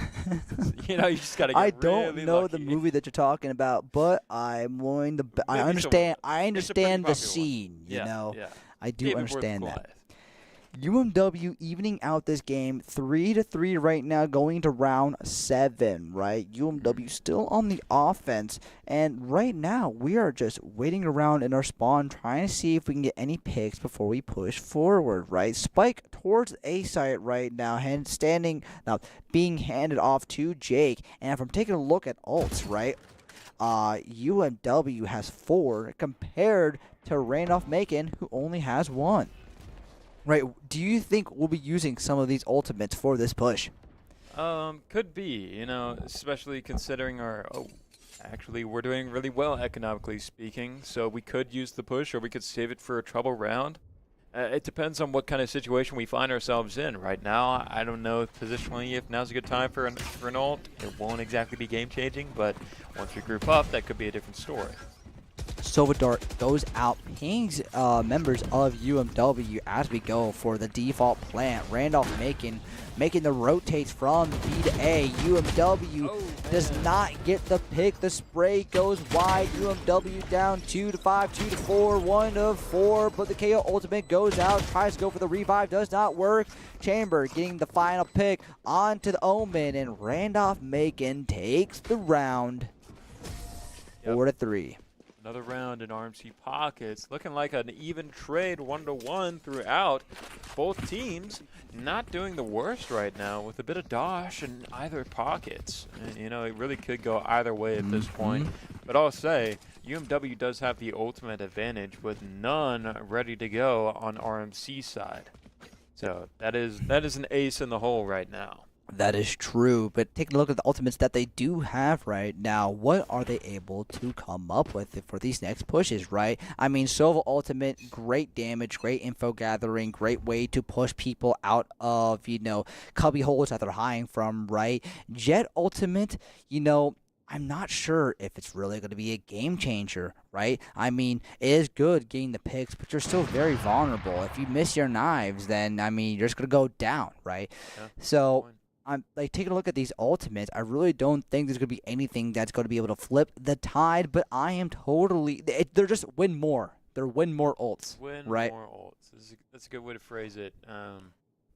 I think that it could change the tide of a match, especially I'm looking at the lockdown ult specifically. I think that could be great for controlling some turf and trying to disrupt some enemy positions. So I'll have to hope that we can do something with that as we get into double digits on the time here. We're going to have to get out of there. Skinner dart coming out, but so is the Coma on Zoe. He's going to get that elimination with his ultimate, like I was saying, disrupting in any position, taking a bit of damage for it, but Spike's going to go down on the other side of the map.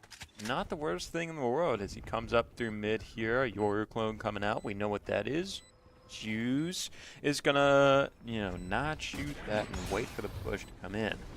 Owl drone coming out. Gets by it. Tries to TP out after getting that Yoru elimination, but not quite going to cut it. AK going to be doing some counter reconnaissance at the back of site. He's going to be waiting for that defuse Q, and here comes the Hunter.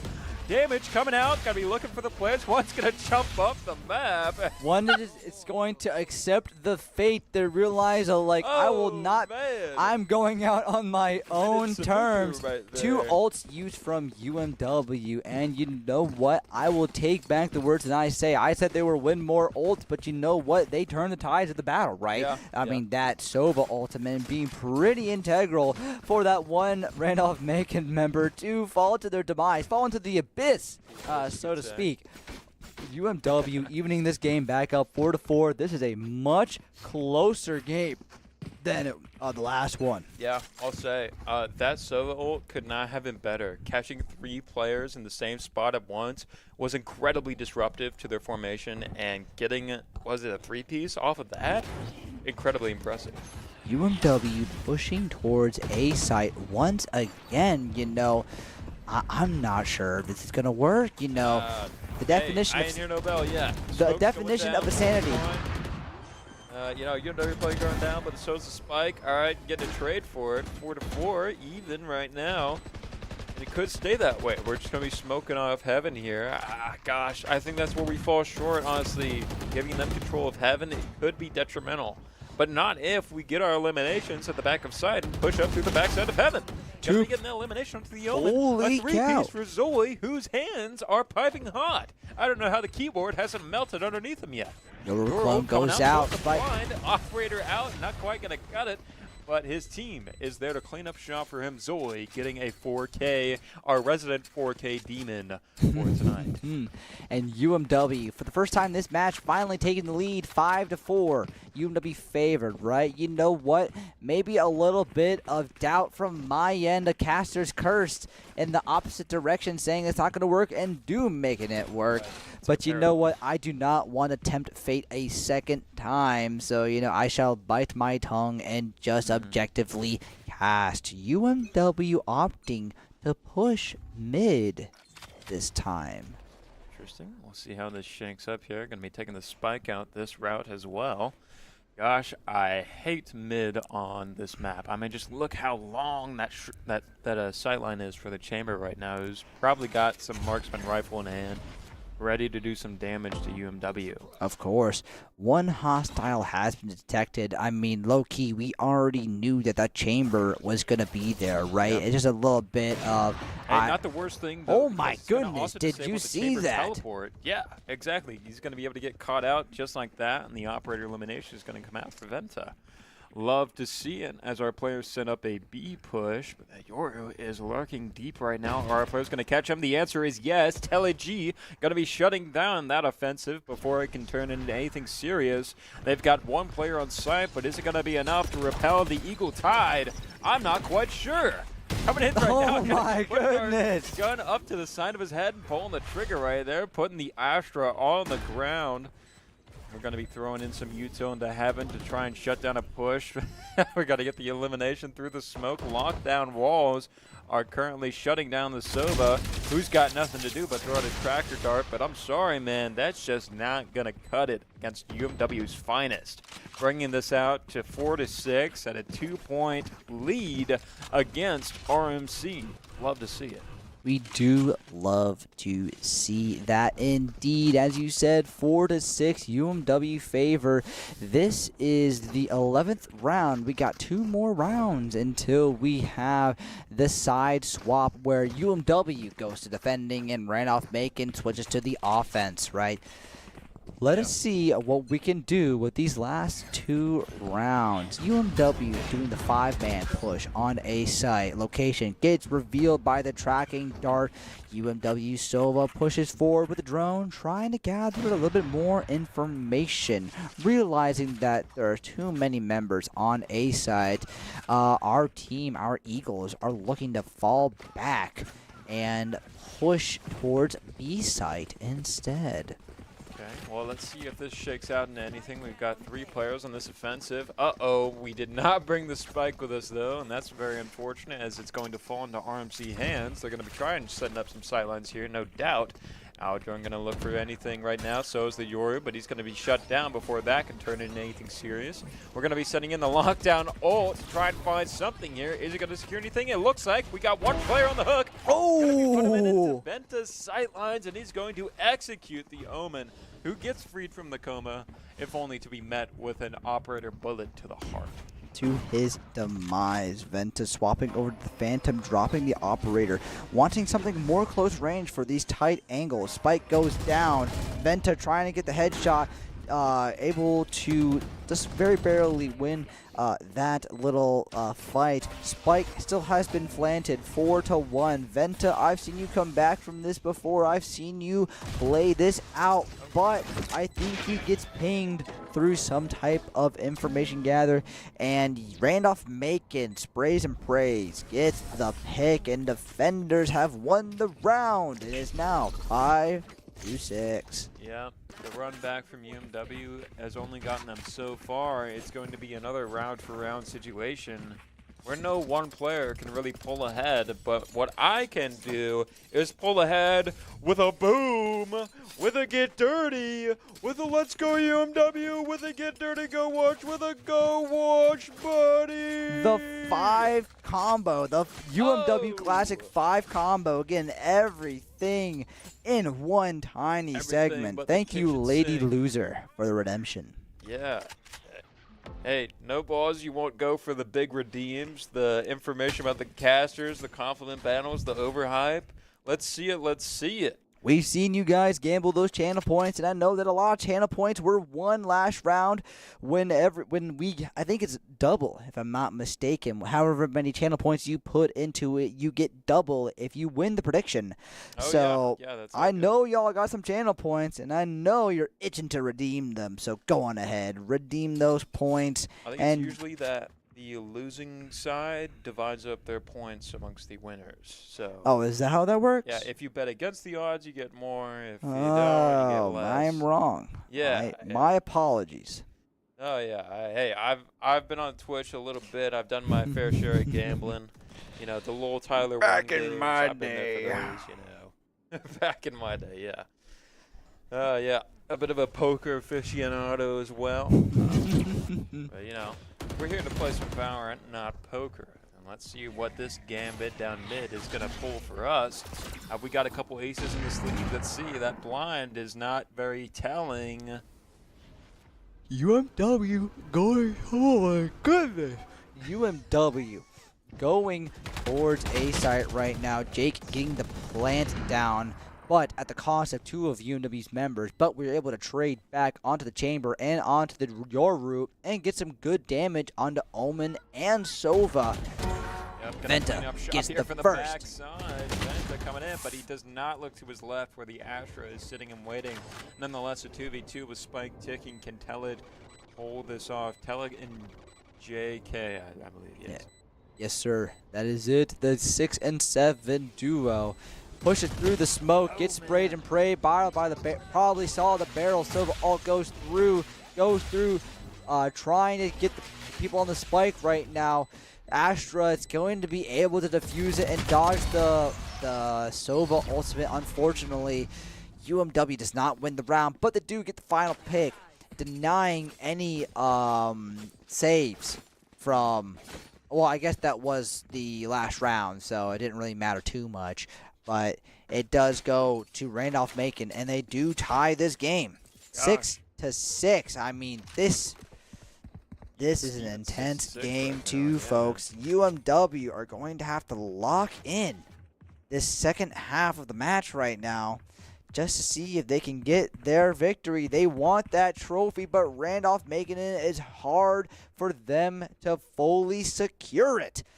UMW, let's see what you have to offer in this second pistol round.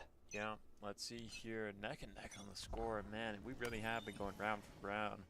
Band for band. Tracking darts, see if we can find anything. There's a four-man stack sitting there just narrowly out of sight. We're going to be seeing a head there, throwing out a bullet or two. And here comes a boatload of util, going to be flushing JK out of heaven and out of sight. Completely in RMC control. UMW has got to wheel to respond to that. UMW back towards B-Link right now, trying to get back into heaven right now. We see the Yoru shock dart goes out, forcing him to retreat back, right? UMW gotta push towards that spike as it been planted. About 30 seconds left until that thing detonates. UMW is going to have to push forward. Omen smokes go down. UMW gets picked off. Astra utility goes through, stunning 2 people. 2 to 3. 2, 3 to 1. UMW down. Venta gets the first pick. We know where the second one is at, but does not win the trade. Whiffs the shot, and the enemy, Randolph-Macon's Astra, gets the pick. And now is back to UMW's Randolph-Macon lead. Yep, unfortunate for UMW, not quite able to secure the site, especially in that big early round where we just got completely flushed out with one player on there. JK specifically just doesn't have the util to shut any momentum down, and they were able to quickly get onto site, put down the spike exactly where they wanted it to go, set up some sight lines, and, well, the rest was history. Unable to hold B site, unable to retake it. We lost that first pistol round, and that is going to be a mid-buy for RMC. Now, we do have a full save going on right now, and we're going to be taking that straight down mid, getting some pretty good map control no matter where RMC goes. But A is probably one of the more rough spots for them to go, as all of our players are going to be coming in from the backside. Very difficult to do a retake from this position. I do not like this approach one bit, but RMC is not even holding that side. They're completely pushed up on site. An absolute blunder if we were playing chess right now as we get through destructible door up in heaven. Going to be taking that no problem. Finding a couple players right now. It's a brawl. UMW players going down left and right. It is a absolute bloodbath. That Ares making diligent work, tearing through UMW's line, and Randolph-Macon takes the lead 8-6 right now. But UMW, you know, that was an econ round for them, so it would have been amazing if they won it, but it was not a, you know, unforeseen loss on their end. I just find it really interesting how, you know, UMW pushed through mid and RMC, you know, pushed through site to get the spike on the opposite side of the map, and it felt like UMW was attacking all over again and Randolph-Macon was defending. I thought that was a very interesting play and turn of events from that last round, but last round memories does not transfer into this round. Completely new setting in, what's the word I'm looking for? Completely just new game, new mindset. Gotcha. Yeah. Yeah, I did not like that last round at all. The retake from all 5 at the back of site. I mean, then again, it was a full save. It's not like you could do much, but I feel like we could have gotten more than one elimination. So let's see how this next one plays out. Already one player down in the full buy. And a bunch of RMC players coming on the site here, looking like an absolute smackdown is about to happen. Ooh! Gonna be finding 3 there, an easy 3-piece. Oh my God! Demon is out to play tonight. Someone did the summoning ritual. 2 HP, folks. 2 HP and a dream. I mean, I mean, from what I saw from that, that quick, scuffle, right? So much util was thrown out. We had Omen smokes, we had Astra smokes, we had Astra traps, we had Yoru blinds, right? We had Sova darts go out from both sides. So many things were flying around back and forth, but Zoran, Zoe gets those picks, man. He is a beast, an animal. Oh, yeah. And Zoe is just top doing it, performer. I'm impressed. I think that in the end, maybe not the best beard on the team, but definitely the best game player right now, especially with Venta unable to pick up the lead. We've seen him do better in other games, so I'm pretty surprised to see him not at the top of the leaderboard this time. I wonder what happened. I wonder if it's just RMC as a team able to sort of counteract Venta's playstyle as he's the first to go down the round. Zoya on his way over to help out the Crisis, going to pick up one in mid. His ultimate is ready. Let's see what he's going to be doing with that. Spike is picked up. Going to be probably going into default. We're going to be planning for that, and we're going to nab the Astra, throwing out a snare as well, to sort of aid that coma along in its process. And we are going to flush that round down the toilet for UMW, for RMC, putting it in our pockets, and yet again tying it up. Score 8-8. Holy cow. I would not be surprised if this game goes to overtime with how it's going back and forth, right? UMW and RMC only need to win, 5 more rounds? Yeah. In order to secure the game, the series. Well, okay. So there's round, game, series, right? Yeah. Series is the thing in total. Game is what we're playing now, and round is okay. Just making sure I got my terminology. I had to go through it real quick. Don't worry, I throw them all around as I want to as well. So I don't have any you set gotta have definitions. Uniformity, That's a good right? idea, When it comes to these standardization. things. Yeah. If only I had that mental coordination like you. Oh, man, I wouldn't know if my mental coordination is as good as you think it is, but, it might be just enough. The bar is now, The bar is not high when you're casting over here for Valorant. Yeah. We're about to hit critical hours on the stream, I think. Especially if we go into Game 3. Those are always a bit of a drag to get through as a caster.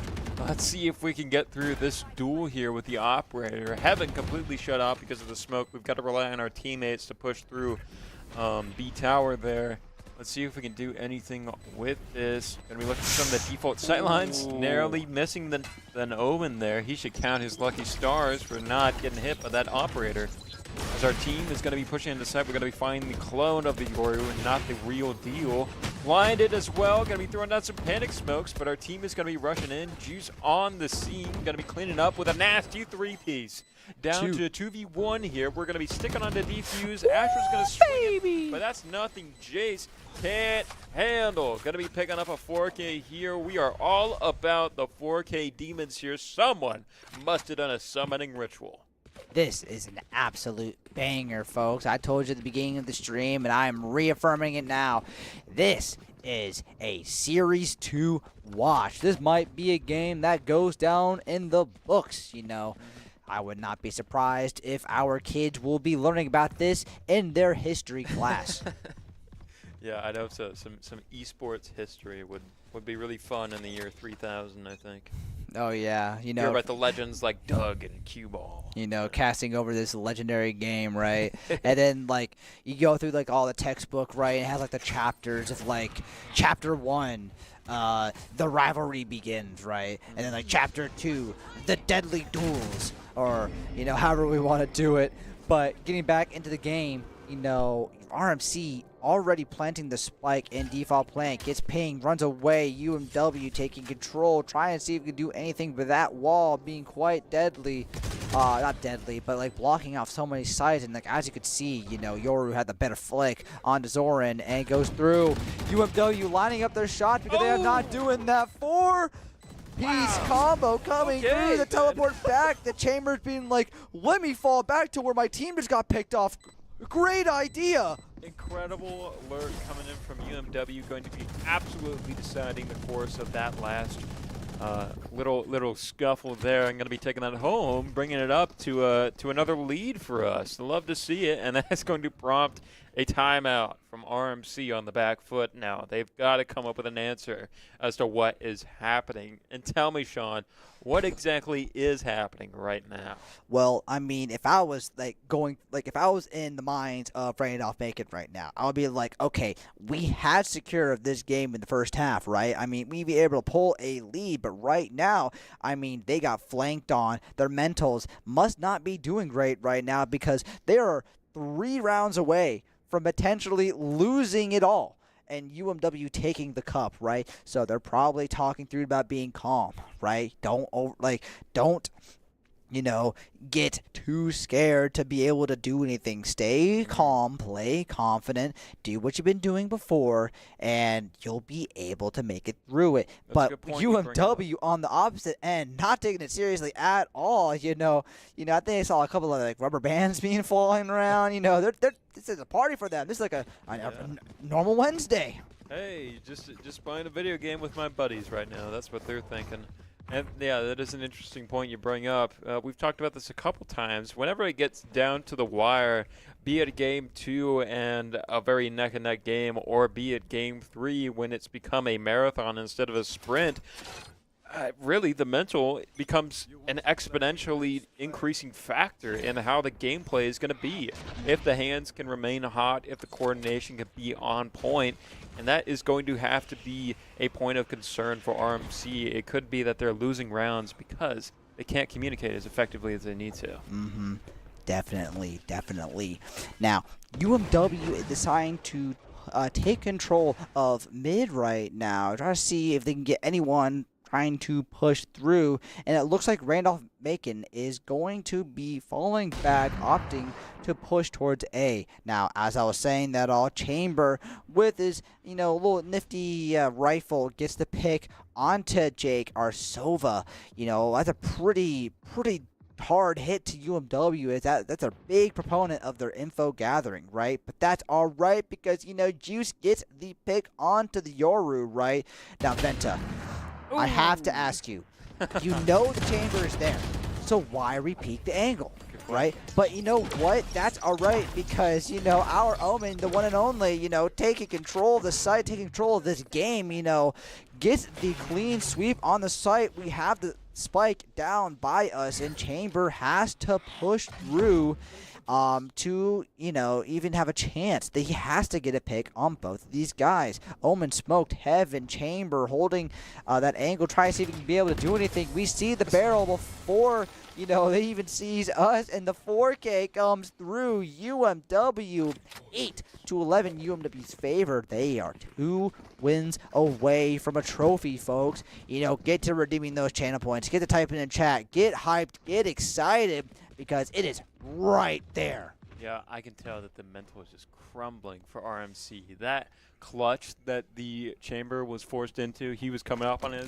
He was like, all right, I'm suppressed right now, but I got my Chamber off. Maybe I can do something with this. He gets to the corner. He misfires and gets sprayed down by the Omen. And that is just simply going to be another round in UMW pockets, getting closer and closer to the aforementioned victory. Speaking of which, we got some util coming in. Our drone is going to be getting that ping onto Telig.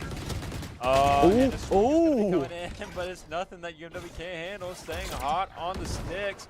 Venta going to be looking for something. A bit of a trade going on the other side of the map, holding both sites simultaneously is no problem for UMW. Got a bit of a scuffle going on in mid. Our players going to be swirling around to help. Looking for anything on A, waiting for audio cues to decipher where the enemy team is going to go. Now, they do have Spike towards B side, and Venta is sort of staying his ground here. Listening, waiting, watching. He's going to pick it up in time. Sees a head right there. Going to try to fire on it, but that's a no-go. But we know that they're there. We're definitely communicating. Throwing out some util, shutting down some sight lines, and keeping some of our players toward that side. Now, we are going to stay with JK on A side, just making sure that no rotation comes out. Gonna be smoking off that tracker. I like that instead of destroying it. Finding the Omen with a dual sightline peek, going to be going down to the Sova, but this is a good old 1v1, and I believe in Venta right now. There it is. Walk into There it is. sightline right there. He did not get baited by the fake defuse, right? Venta held the angle. He did not move. No, he knew that it was a fake plant, waited for RMC to push through, gets the pick. I mean, he was at 1 HP. You just fling a booger at him, right? And he gets picked, right? Timeout comes through from from Telly G, you know.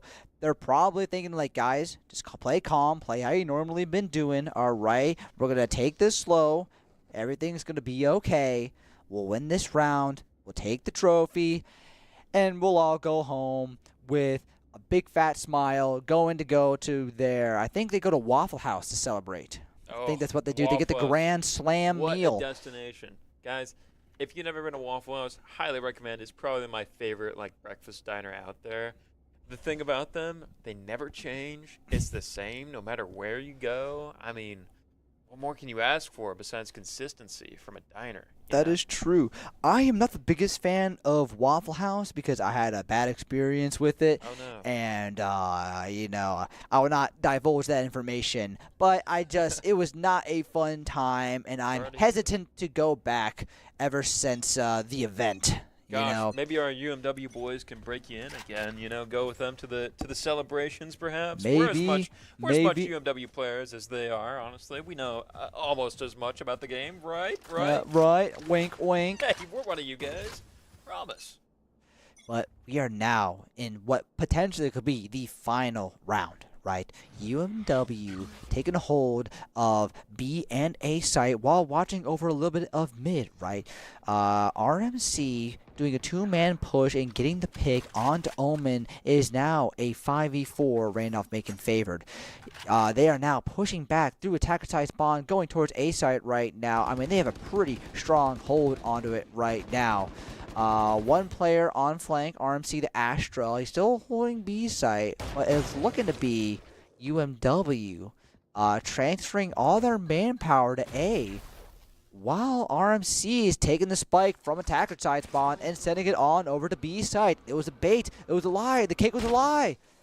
Oh, no. And it looks like that site is largely undefended. No players on site, but we do have a couple towards the side of the map, so it could be worse.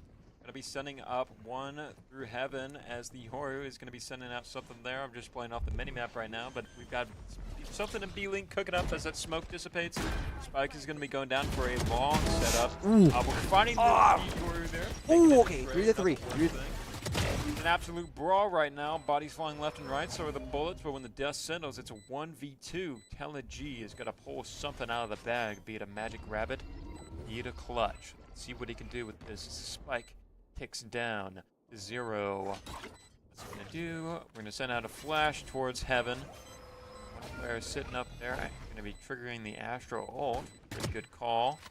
Flipping the, we're going to be trading our Phantom for a Bulldog here. Very interesting, very interesting indeed. Probably for the long-range burst capability, but alas, that's just not going to cut it in the end. Bringing it up. 12-9, still UMW favor at a 3-point lead. 12-9 nonetheless instead of 8-13. True that. You know, that Astral ult, you know, sending it in those the polling in, you know, little like star, right?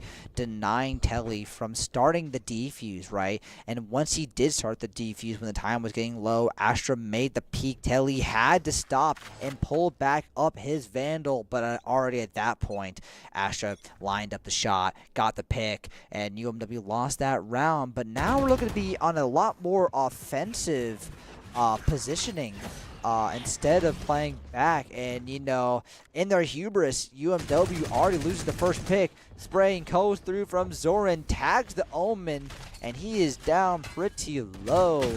UMW training blow for blow from mid right now. A whole bunch of util is being used to try to get Zoran. Zoe goes into the smoke. It's right there. He's right there. But it was actually his clone all along. You got baited. But well, not quite. Holding our ground here towards the backside of mid. Hello, guys. Yes, I'm back. It really does make all the difference a couple inches from the mic. It's really funny. I can hear myself exponentially get louder the closer it is. So let's see here. We've got a push coming in from RMC on the A side. Some YouTube going out, flushing out Heaven, flushing out backside. Players on site now. I know we hear them. We're going to be throwing out a shock dart into standard plant for an elimination, but can't quite connect. However, some players are pretty banged up on the side of RMC. It may be a 3v5, but we can make this a 3v3, no problem. If we can just get our positioning right, pick off some players just like that. The Omen going down. So is Sova. There it is. The 3v3 tie-up. Spike is on the ground. Util is ready for Astra to use. So is the Hunter's Call. The bow and arrow is coming out to tag the... well, which player is that? That is the Yoru. Gonna be tagging him. He's pretty low now. Oh goodness, but the Astra. Astra slow comes through. UMW 2-1, 1-1. Oh no! UMW loses the round. The spike goes off in the chamber, barely surviving that. But UMW still holds the lead, right? A lot of ults. I mean, Yoru ult was used from the enemy team from Randolph-Macon, right? We had a Sova ult go through. Astra ult, I think, went through, or the Astra Mines. No, that was the Astra Mines. Went through from Randolph-Macon, right? So it's 2 ults to 2 ults. You know, I won't lie. I haven't seen really any big Omen ults this entire series. No. I don't know if I've just missed it, but I have not seen. It may also be just because it's such an unflashy ult. You know, it's no breach ult where you burst into a site and knock everyone up. It's you teleport from one part of the map to another. Right. You know? So I don't know. It's not much of a showstopper. It's versatile, and I think the option, the insurance of having it, is more valuable than actually using it. Speaking of which, pointing at the screen, we've got a elimination coming out for UMW. Very well done there. Oh, but the right click with the knives is not quite going to cut it for Venta, who's going to be going down mid. Now to a 2v3 with the Sova pretty banged up. Planting that spike. Astra wall is coming out, though. This might get a little dicey for UMW, unless they can pull something out of the hat. Let's see what the answer is going to be to this pretty impressive setup coming in from RMC. No Sova ult to UMW's name, so they cannot weed out classic, default plants, right? This Astra has been getting so much value. Like, her utility has been insurmountable for UMW's, for Randolph-Macon's side, right? And I mean, let's take a look at this, right? Randolph-Macon is like almost tying this game. We are at match point right now, and I think we are. If we still win this, if we win this round, UMW still takes the cake, right? But if Randolph-Macon ties it 12-12, we are going to be going into overtime, where the first team to get a lead of 2 will win the game. So we can be going for like a 40-round series, folks. Like it will. Is there a stalemate? Like, a stalemate. Is there, like, if it keeps going back and forth, is there a point where it just cuts off? I feel like there would be, theoretically. That might take some research. I'm not quite sure, but I do know that, yeah, you do have to win 2 consecutive rounds to pull out of a death match. But, hey, we could just take this round home. Let's hope we can cook up something here. Pretty good, even spread going on. It's a bit of a slower round from RMC. No particular push is going to win over the other. But they do have a couple players pushed up a little close to A side. A site. Maybe they're looking for something there. They do have one player threatening Heaven by way of mid. So could be waiting for a coordinated push to send something out that way. TP is going to ensure that the Yoru can get out of there. It's a very slow game compared to the last few rounds, right? Omen smoke. It does go through and blind off Heaven, right? They're not able to see anything. Jake, honestly, in a very scary position. If they choose to shoot through that smoke, Jake will get picked immediately, right? They go for the default spike. Silver Sark darts go out, try to see if they can get the pick, but get Silver really low, but not enough to get him down. Zoe goes down. We lose one of our players, and I mean, it is looking quite scary, right? Our Omen going through, trying to see if we get anything. Oh, breaking the door in a really unfortunate time for Jace. is going to be going down to that Yoru, who is just patiently waiting for his team. Bringing it to a 3v5. The clock is ticking. I don't know about this for UMW. It's a pretty dicey spot to be coming in from. And, yep, as it was written, we are going into overtime. Some shaking of the heads coming in from our players. They know they should have gotten this done 3 rounds ago. And I'll say, I'm none too happy to be seeing this. Neither am I. If anything, I am quite... I wouldn't say disappointed, but, you know, I know UMW can do better. So seeing this performance right now, it really is something. And the nerves, I think, are finally starting to set in. You know, UMW might lose this round, right? And I haven't seen them lose, like, a game, right? Not to my knowledge of casting them, right? So this might be a UMW Val B first. That they will be losing a game and it'll be going to a game 3. And I'm not sure if they have the endurance to push through a 3rd game right now. But I shall bite my tongue and put faith into UMW that they're going to take this game and win. Your smoke goes through. We have the Chamber getting the pick. Astra getting another pick on Deventa is now 5-3. Randolph make its favor. Juice pushing forward, trying to see if he can see anything. See the Chamber gets picked off. UMW now 5-1. Zorn just by himself gets the first pick. UMW, they know where he's at right now. Gets the second one. 2 domes. And UMW now playing it slow, right? Spike is down. Randolph making is watching it, and they know where he is at. There's not a lot he can do. Watching Heaven, sees, goes through, holy, makes that rotate. But, I mean, Omen was right there, right? There's not much that he can do unless he predicted it, but Omen would have seen the barrel of his gun first and would have been ready with his reaction time. Because if I'm not mistaken, the average reaction speed of a human being, I think is like 300 ms or something like that, or like 300 milliseconds for them to see something and then input some type of action, which then probably add another 200 ms to like already aim and then another like 50 to fire, right? I mean, if he was just sitting there all ready for it, all he had to do was just click the button, and it would have been fine. Really tough for them to push, especially since that was a double side hold. And we've seen that before. You never want to be on the receiving end of that kind of setup. UMW is just in a really bad spot right now. They're 1 point away from losing this game right here and going into an overtime. See those Zoran in a pretty good spot. So is JK going to be getting out a juicy 2-piece. 2-for-1 trade. I think UMW need to have a little bit better trigger discipline there, right? I think if they waited a little bit longer, they had no idea that they're there because UMW has never made a play like that. If they waited a little bit longer, I think it would have been cleaner and UMW would have had the lead 5-3. But, I mean, as I was talking about this, I think Tally G was able to get a pick onto one of Randolph Bacon's players, and it's now 4-2. We have eyes on the spike. We are holding it quite well. Yoru Omen goes off the smoke. Push forward. Zori gets the pick, and he pulls through, and UMW ties the game again 3-3. Now, they still need to win by 2, right? They need to win the next 2 rounds. It ain't over till it's over, and I ain't hear no bell. We can keep going, you know, as long as it takes. We're going to be getting 5,000 credits no matter how the round goes regardless, so it's going to be full buys here on out until we can decide a victor.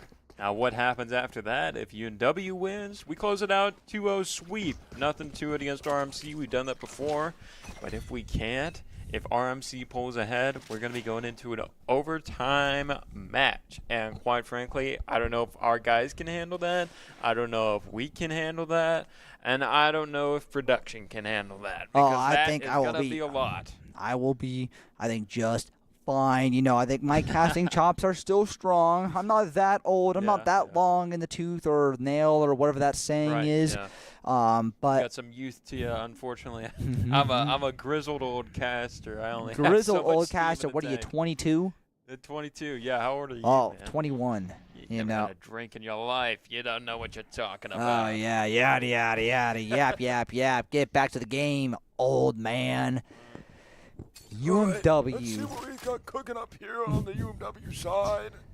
Got a bit of an offensive coming in from A side. The humble Zoran, all on his own. Let's see if he can pull something out here. You're waiting, trying to see if they can go onto A site right now. Smokes and blinds go through. We're checking heaven. Astra Smokes in a convenient spot. And UMW pushes forward, clearing the site. Now, Sova hanging up in Evan right now. Jake goes for the plant. Sova drone goes out. And UMW is forced to push back and plant in a different spot behind the site. Randolph Macon is pushing through the front and the back. The attacker and defender side spawned, and they're taking control of heaven. They're playing this map very vertically. Love to see the setup from UMW. We've got all players hunched up against the backside of side, sending out some information. It's not gonna quite cut it. Venta's gonna be going down, so is the entire team, unfortunately, and that's going to be a round in RMC favor. Holy cannoli Batman, a flawless round. Sorry, guys, I just had to clear my throat there. Something like that. Yeah, I mean, I think UMW was in such a rough position there. It was just like they were getting attacks on all fronts. I don't know, like some like World War II level strategies being attacked from everywhere, right? Yeah, can't fight a war on two fronts, as they say. Yes, sir. Just like Germany tried to do when they declared war on Russia and attempted to storm St. Petersburg in the winter. Can you believe it? There's a little historical fact for you. Tried to storm Russia in the winter. Didn't go so well. I think he lost more men to the cold than he actually did fighting the battles. That would be true, yes. And let's see if we'll lose more men to gunfights here than the Abyss itself, as RMC comes in for a devastating B-side push. They got a lot of players here bunched up, ready to go. We've got just 3 on site. Our other players have got to get a rotation in now or never. Trades coming in, but when the dust settles, we're still up players. It might just be TeleG on site, but that is a lot of momentum killed for RMC. They've either got to stick to this or go for a rotate, but you know, it could go either way, either way. 3-1 now. UMW's favored. Astra was suppressed. You know, we do know that she is here. In default plan gets blinded from the Omen, and UMW takes the game back 14-14. Oh. This is getting intense, folks. UMW is like, let's make this game interesting, you know. Let's give you a little bit of adrenaline, right? Yeah. The funny thing is, they could have ended this at any point. They're just playing with their food. That's all. Yeah. Thinking, giving Randolph making a chance, you know. Yeah, letting them play some good old-fashioned Valorant.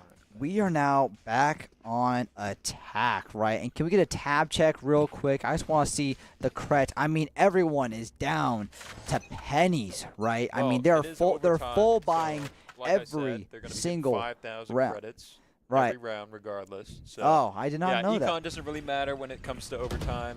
Just a tip for everyone: you get 5,000 credits no matter what happens. If you get dinked in the head, just like Vente did just now within the first couple seconds of the match starting.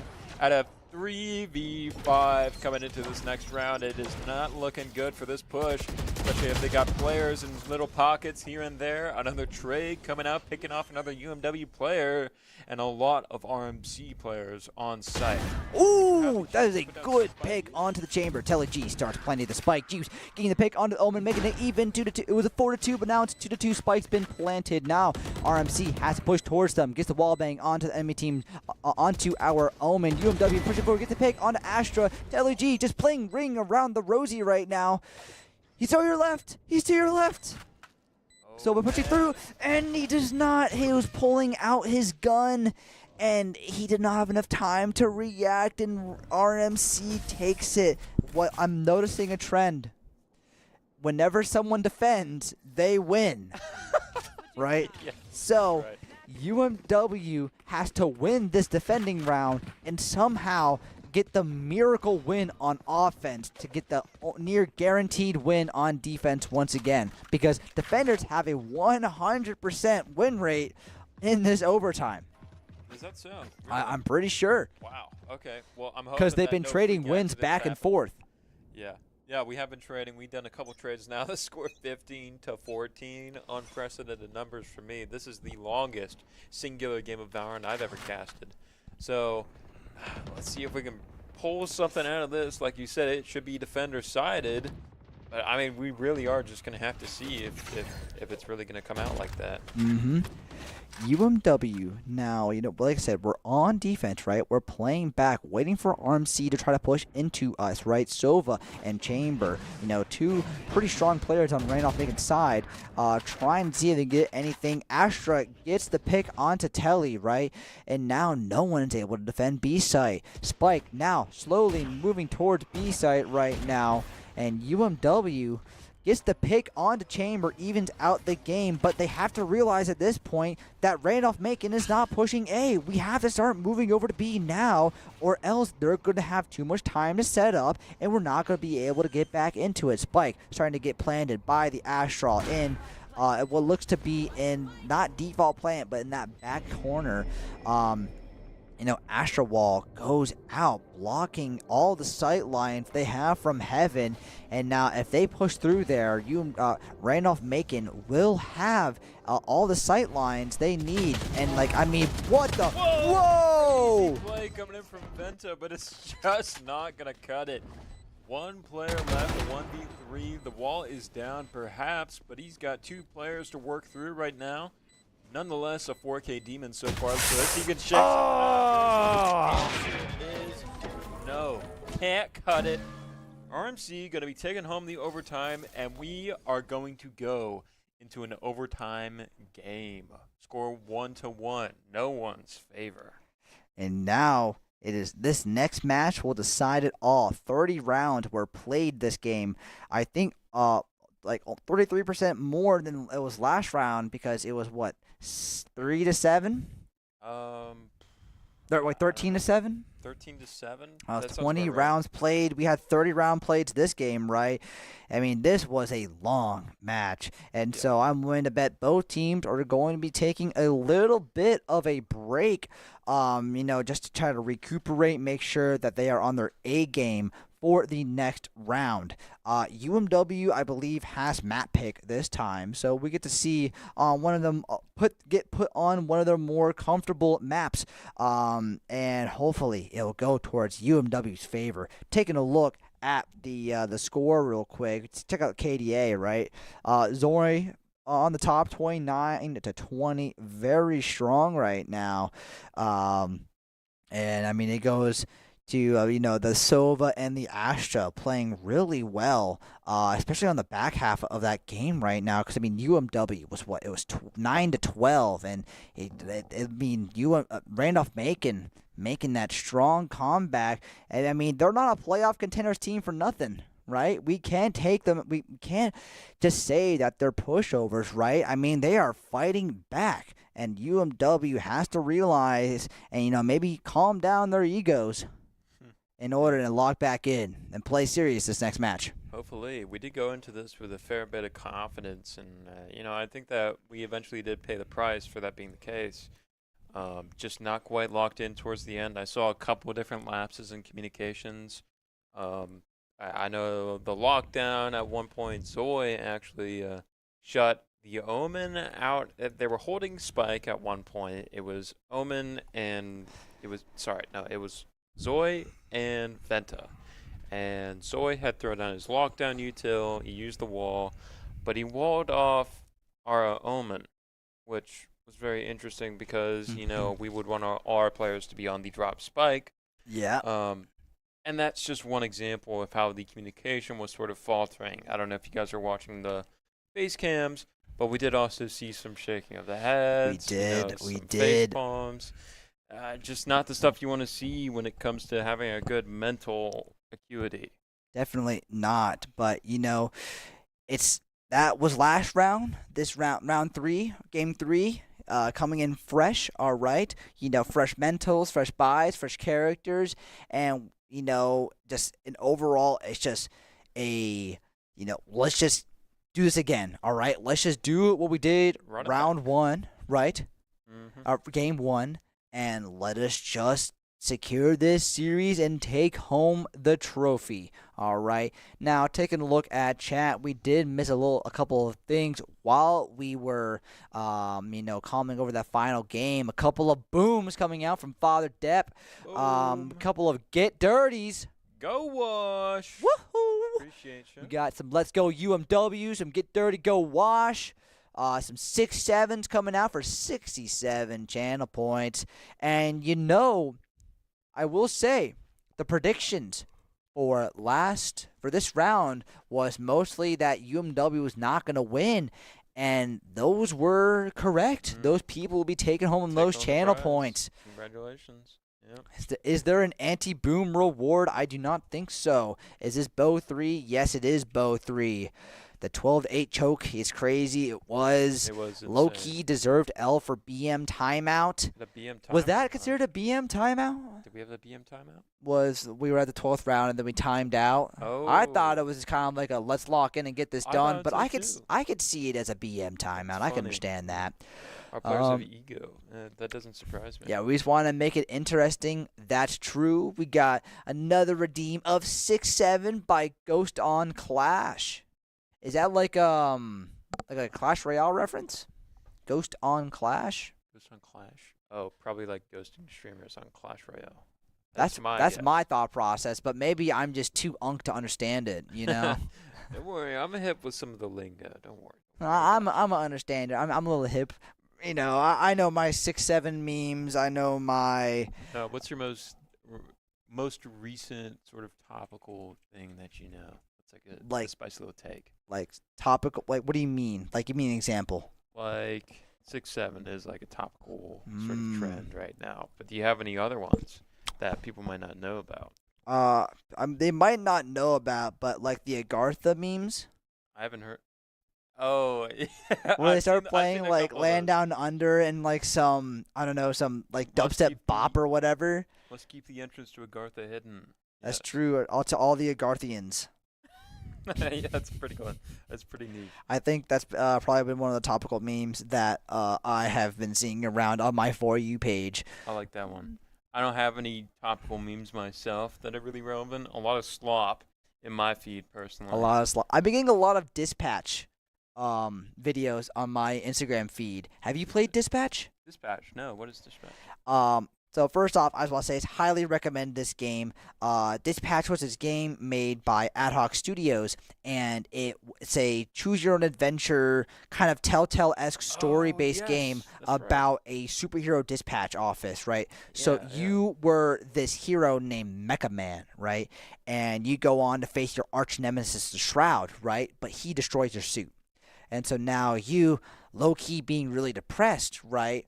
You're like, dang, I don't have my suit. I can't be a hero anymore. But this one woman comes down, basically like an angel from the heavens, being like, hey, if you dispatch for our superhero agency, we can build your suit. And he's like, oh, yeah, baby. And it goes through this choose-your-own-adventure story, making important choices, dispatching superheroes. It is an amazing game. It's about 10 hours long, and I highly recommend it if you haven't played it. Sounds pretty fun. Yeah. I've seen some stuff about that. I like the animation style. I like the dialogue. I think it's all well written. It seems like a pretty good story. And the voice actors, they got Aaron Paul, Jesse from Breaking Bad. They got Young Gravy. They got Moist Critical. They got Jacksepticeye. There's Matt Mercer, obviously, classic. It's in collaboration with Critical Role. So they also had, Laura something and I don't know the last guy, but he voices Phenomena Man. I think it's like Travis or something like that. Mm-hmm. But I can go on about Dispatch for ages, and I'm just gonna stop myself here, right? I'm just gonna hold off. Big favorite game, but you know what? That is not what we are focusing on now. Yeah. No. Yeah. That seems like a good game. I'll have to check it out, but. Let's check out what we've got working on right now, a bind map pick. Now, we do love bind here in the booth, so love to see that, and it is a packed lobby. Look at all these faces right now. We We've got 3 observers right now, not just us, not Well, just Obsidian UMW Hawk is one Esports. of their players, so they're probably swapping from attacking to defending for the first round, so that's why he's still over to there. But, you know, taking a look at chat, we got a lot of people redeeming points, saying that the timeout was complete BM. I can see it now. Maybe, UMW got humbled that game, we can say. But, if I take a look at chat real quick, I don't know if you can read the letters that are strung together right beneath that message, but looks to be a little compliment duel. So, go on. 1v1 me, bro. All right, You're Sean, going down. I'm going to lay it down right now. I'm going to lay down the law. Lay down Your the law style, onto your me? Oh, what you fashion, got? What you got? The blue jeans and the shoes, impeccable. I've never seen fashion theory like yours. It is unparalleled. You have got it on lock, brother. What are you talking about meat with fashion? I think the blue jeans might be a little bit tacky, but if we're taking a look at your jeans, you got those you got red jeans with the fly, no lace boots on right now with the wool socks, looking impeccable, looking like a fine specimen from UMW. Right, working our way up. We got the green flannel, green jacket. The button up. We got the nice collar. With the rolled up sleeves. This man is looking fly, folks. If you can see him in the booth right now, he is looking amazing. Little old me, I'm not looking too great, right? But look at this guy's hair. Look at this. This is a beautiful color right now. Show it off to the stream, show it off to the world. It's a little ratty right now. I just got some crummy red hair, it's not as beautiful as Sean, you are. You got that rugged beauty, you're like when I look in the library, I'm going down the racks, I'm looking at the study hall, and I look up and I see this redhead studying hard at the books. I'm like, man, nah, I gotta do a double look here. Who is this guy?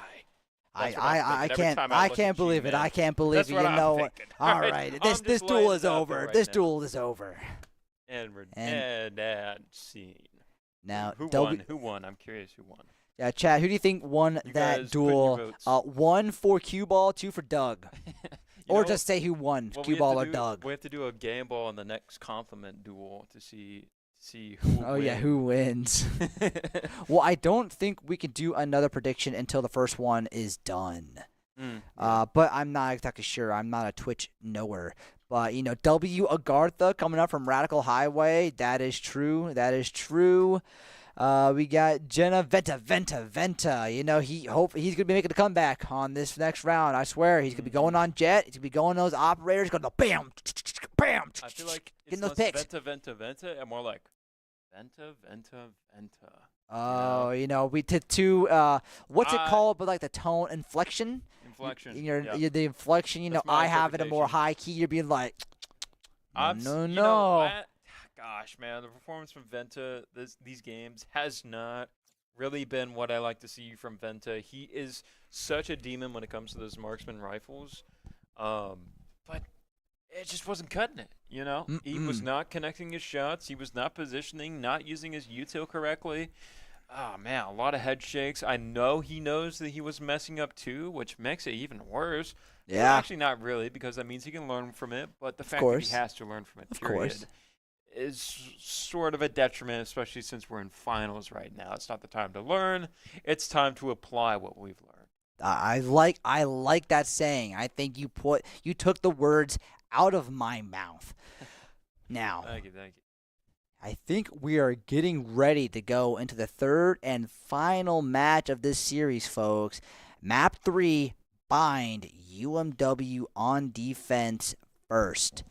We're waiting just one little second. It looks like we got a couple of things we got to get ready before we start this match. And yeah, I'm ready. I'm so ready to see what types of things that we can get into, what type of agents we'll be seeing, right, the strategies that will be going through, who will take, this is winner takes all, folks. You better get ready. You better get dirty, get ready to wash, because this is going to be the match, folks. This is going to be the match. Oh, yeah. This is going to be a decider. No matter who wins here, they will be walking away with the trophy for the finals. I don't know, is there actually a trophy? Do they get a... They get a plaque. if I'm not mistaken. Since this is NACE, they get a plaque. Okay.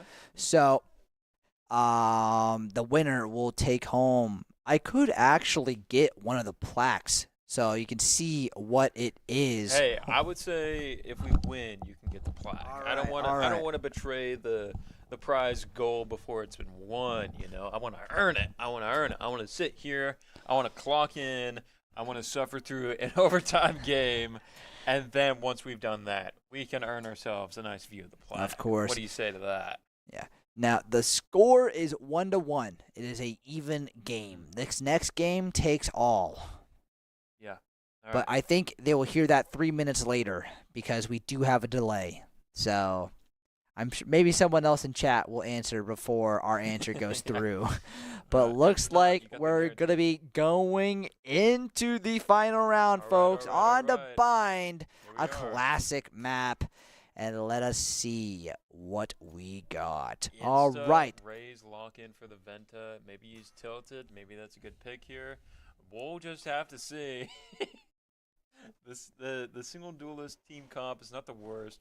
Yeah, look at him. He's smiling. There's some cheers right now. I believe in our boy Venta on the raise. Maybe he can get some frags with the rocket launcher. Maybe, theoretically, hopefully. We'll just have to see when it comes to applying that hope. And the rest of the comp here, we've got a Sky, Fade, Veto, and Breach. Pretty par for the course here. I like to see a good Fade. On Tellage, no less. That's an interesting one with JK on the Sky instead. JK really good on these info champs. I gotta say, he plays a lot of Sova, a lot of Fade, and in Sky too. So he's got the drones, and I don't know. He's got good skill for those and being a supportive player to his team, and I like to see that. Now, we're getting ready to go into this. UMW on defense on the first 12 rounds. And do you think that Bind is a defender-sided map or an attacker-sided map? What are your Bind. thoughts on this? That is a good question. I would say ultimately it's a defender-sided map. Just because of the sort of choppy nature of Hookah towards the B side, I think it is. And the sort of openness of A side with Heaven being so far back there. It's a great spot for just holding angles. With a marksman, you need smokes and you need sightline blockers to push anything into gosh, okay, I'm trying to look at the map. Yeah. I think that's A side. Yeah. Yeah. So A side is the one with the really long Heaven that you just need something to block off sidelines with. I think ultimately all that combined makes it defender-sided, even though attackers have better access to the teleports. Those can be a double-edged sword. Like Oh, if yeah. someone sits in the TP, Definitely. they can definitely get you out. So Now, and these, I will have to agree that this is definitely a defender-sided map. And with UMW starting on defense, right, I do think this puts us in a better position, right? Because if we can win these early rounds and if we can get a strong lead because we have the better side of the map, right, UMW will only have to win a couple of offense rounds, attack rounds, in order to secure the victory, right, before going into overtime. Raze already with the double satcher taking control of a bunch of height. Zoran gets a pick onto the Fade, 4-3 with Fade being half health. Grenade goes through from the Raze, and we get another member down from UMW. It is now 3-3. They are full heavy attack on A right now. But after realizing that all of UMW has rotated over, it looks like the Brimstone flanking from B side and Viper slowly creeping forward, probably going for a teleporter play. Try to get over on the B side, which Brimstone has just cleared, right? But UMW still holding that angle, making sure they don't get into the teleporter for free. Viper pushing forward, going into what is to be Lamps. Spike starts to go down, but Telegy gets the pick, gets the two-piece. It's just that Brimstone over on B site, rotating back, trying to see, but he might fall for the same trap that was his teammates fell into. And UMW takes the pistol round with 3 members making it out.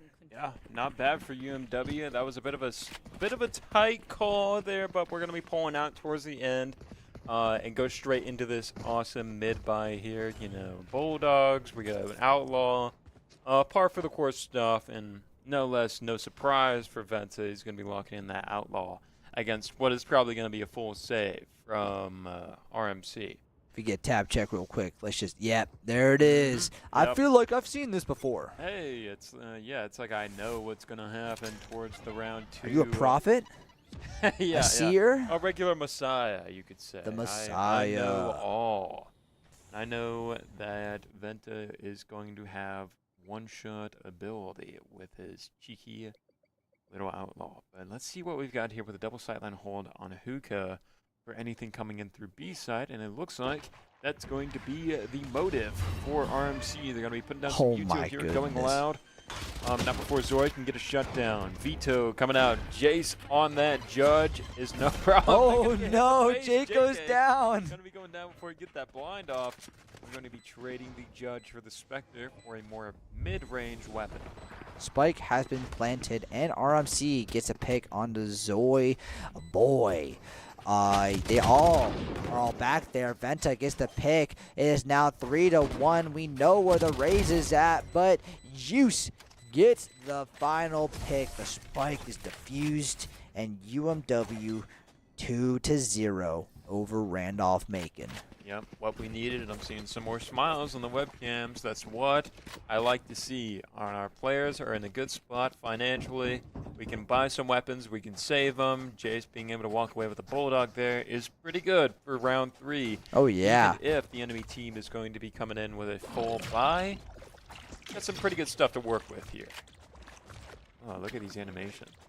Very ooh, I like that. Very clean. As expected from a new Val agent. Yeah. We are in 2025 after all, the digital age. We need to be seeing some good animation these days. Now, we saw that Jake goes through with the Blinding Bird. I'm not exactly sure what that ability is called, but goes through and is able to get a couple of hits with it, and Randolph-Macon are going to have to fall back. 2 people on B, 3 on A from UMW as Spike is transferring through mid to go towards A site. Zoran gets tagged by 1 Vandal shot, and he is looking a little unhealthy. A trade goes through 1 for 1. Venta gets a pick onto the Vade as Jake goes, Venta goes down to enemy team's Viper. UMW, I still think, in the stronger position because they have to push through. Spike gets planted. Prowler goes out from the one and only Telly G. And the Judge circling the corner, trying to see if we can get a sneaky pick. The first shot goes down. The classic headshot gets the 2-piece. It's got to do more work than a Bucky and Lance. And we're going to walk away with a Phantom in hand, Guerrilla Fighter style, using the enemy weapons to pull away a cheesy little 3-piece slice. That's what I like to see, a regular meal deal coming out for UMW. We're going to let Sky get that defuse for an extra ultimate orb and walk away with 3 rounds in pocket. Feeling good. The morale is definitely boosted up for UMW. As well as for myself. Maybe they do earn this victory after that throw we saw last game. Now, as we were saying before, though, we can't get too excited, right? This is definitely a defender-sided map, right? And the defenders are winning. Shocker, right? So, UMW has to make the most of being on defense before they swap on over to the offensive side, right? So, we have to get these wins. And in an ideal world, we'll win 12-0, and hopefully, when we're on the offense, we can just take 1 round, right? 1 round. That's all we need to secure that victory. But, you know, this ain't a perfect world, and, you know, I'm not sure if we can get that 12-0, but you know what? I will knock on wood, and I will hope for it. UMW already getting the pick onto Yoru, but unfortunately, Telly loses the battle between the Bulldog compared to his Phantom. But, you know, we do get the return trade. 4-3, but the spike has not been dropped. Brimstone smokes go out, going through the side. We have Raze go through, gets the rocket onto Jake. Unfortunate, and evens out the team. 3-3. Randolph Macon gets the spike down on the B site.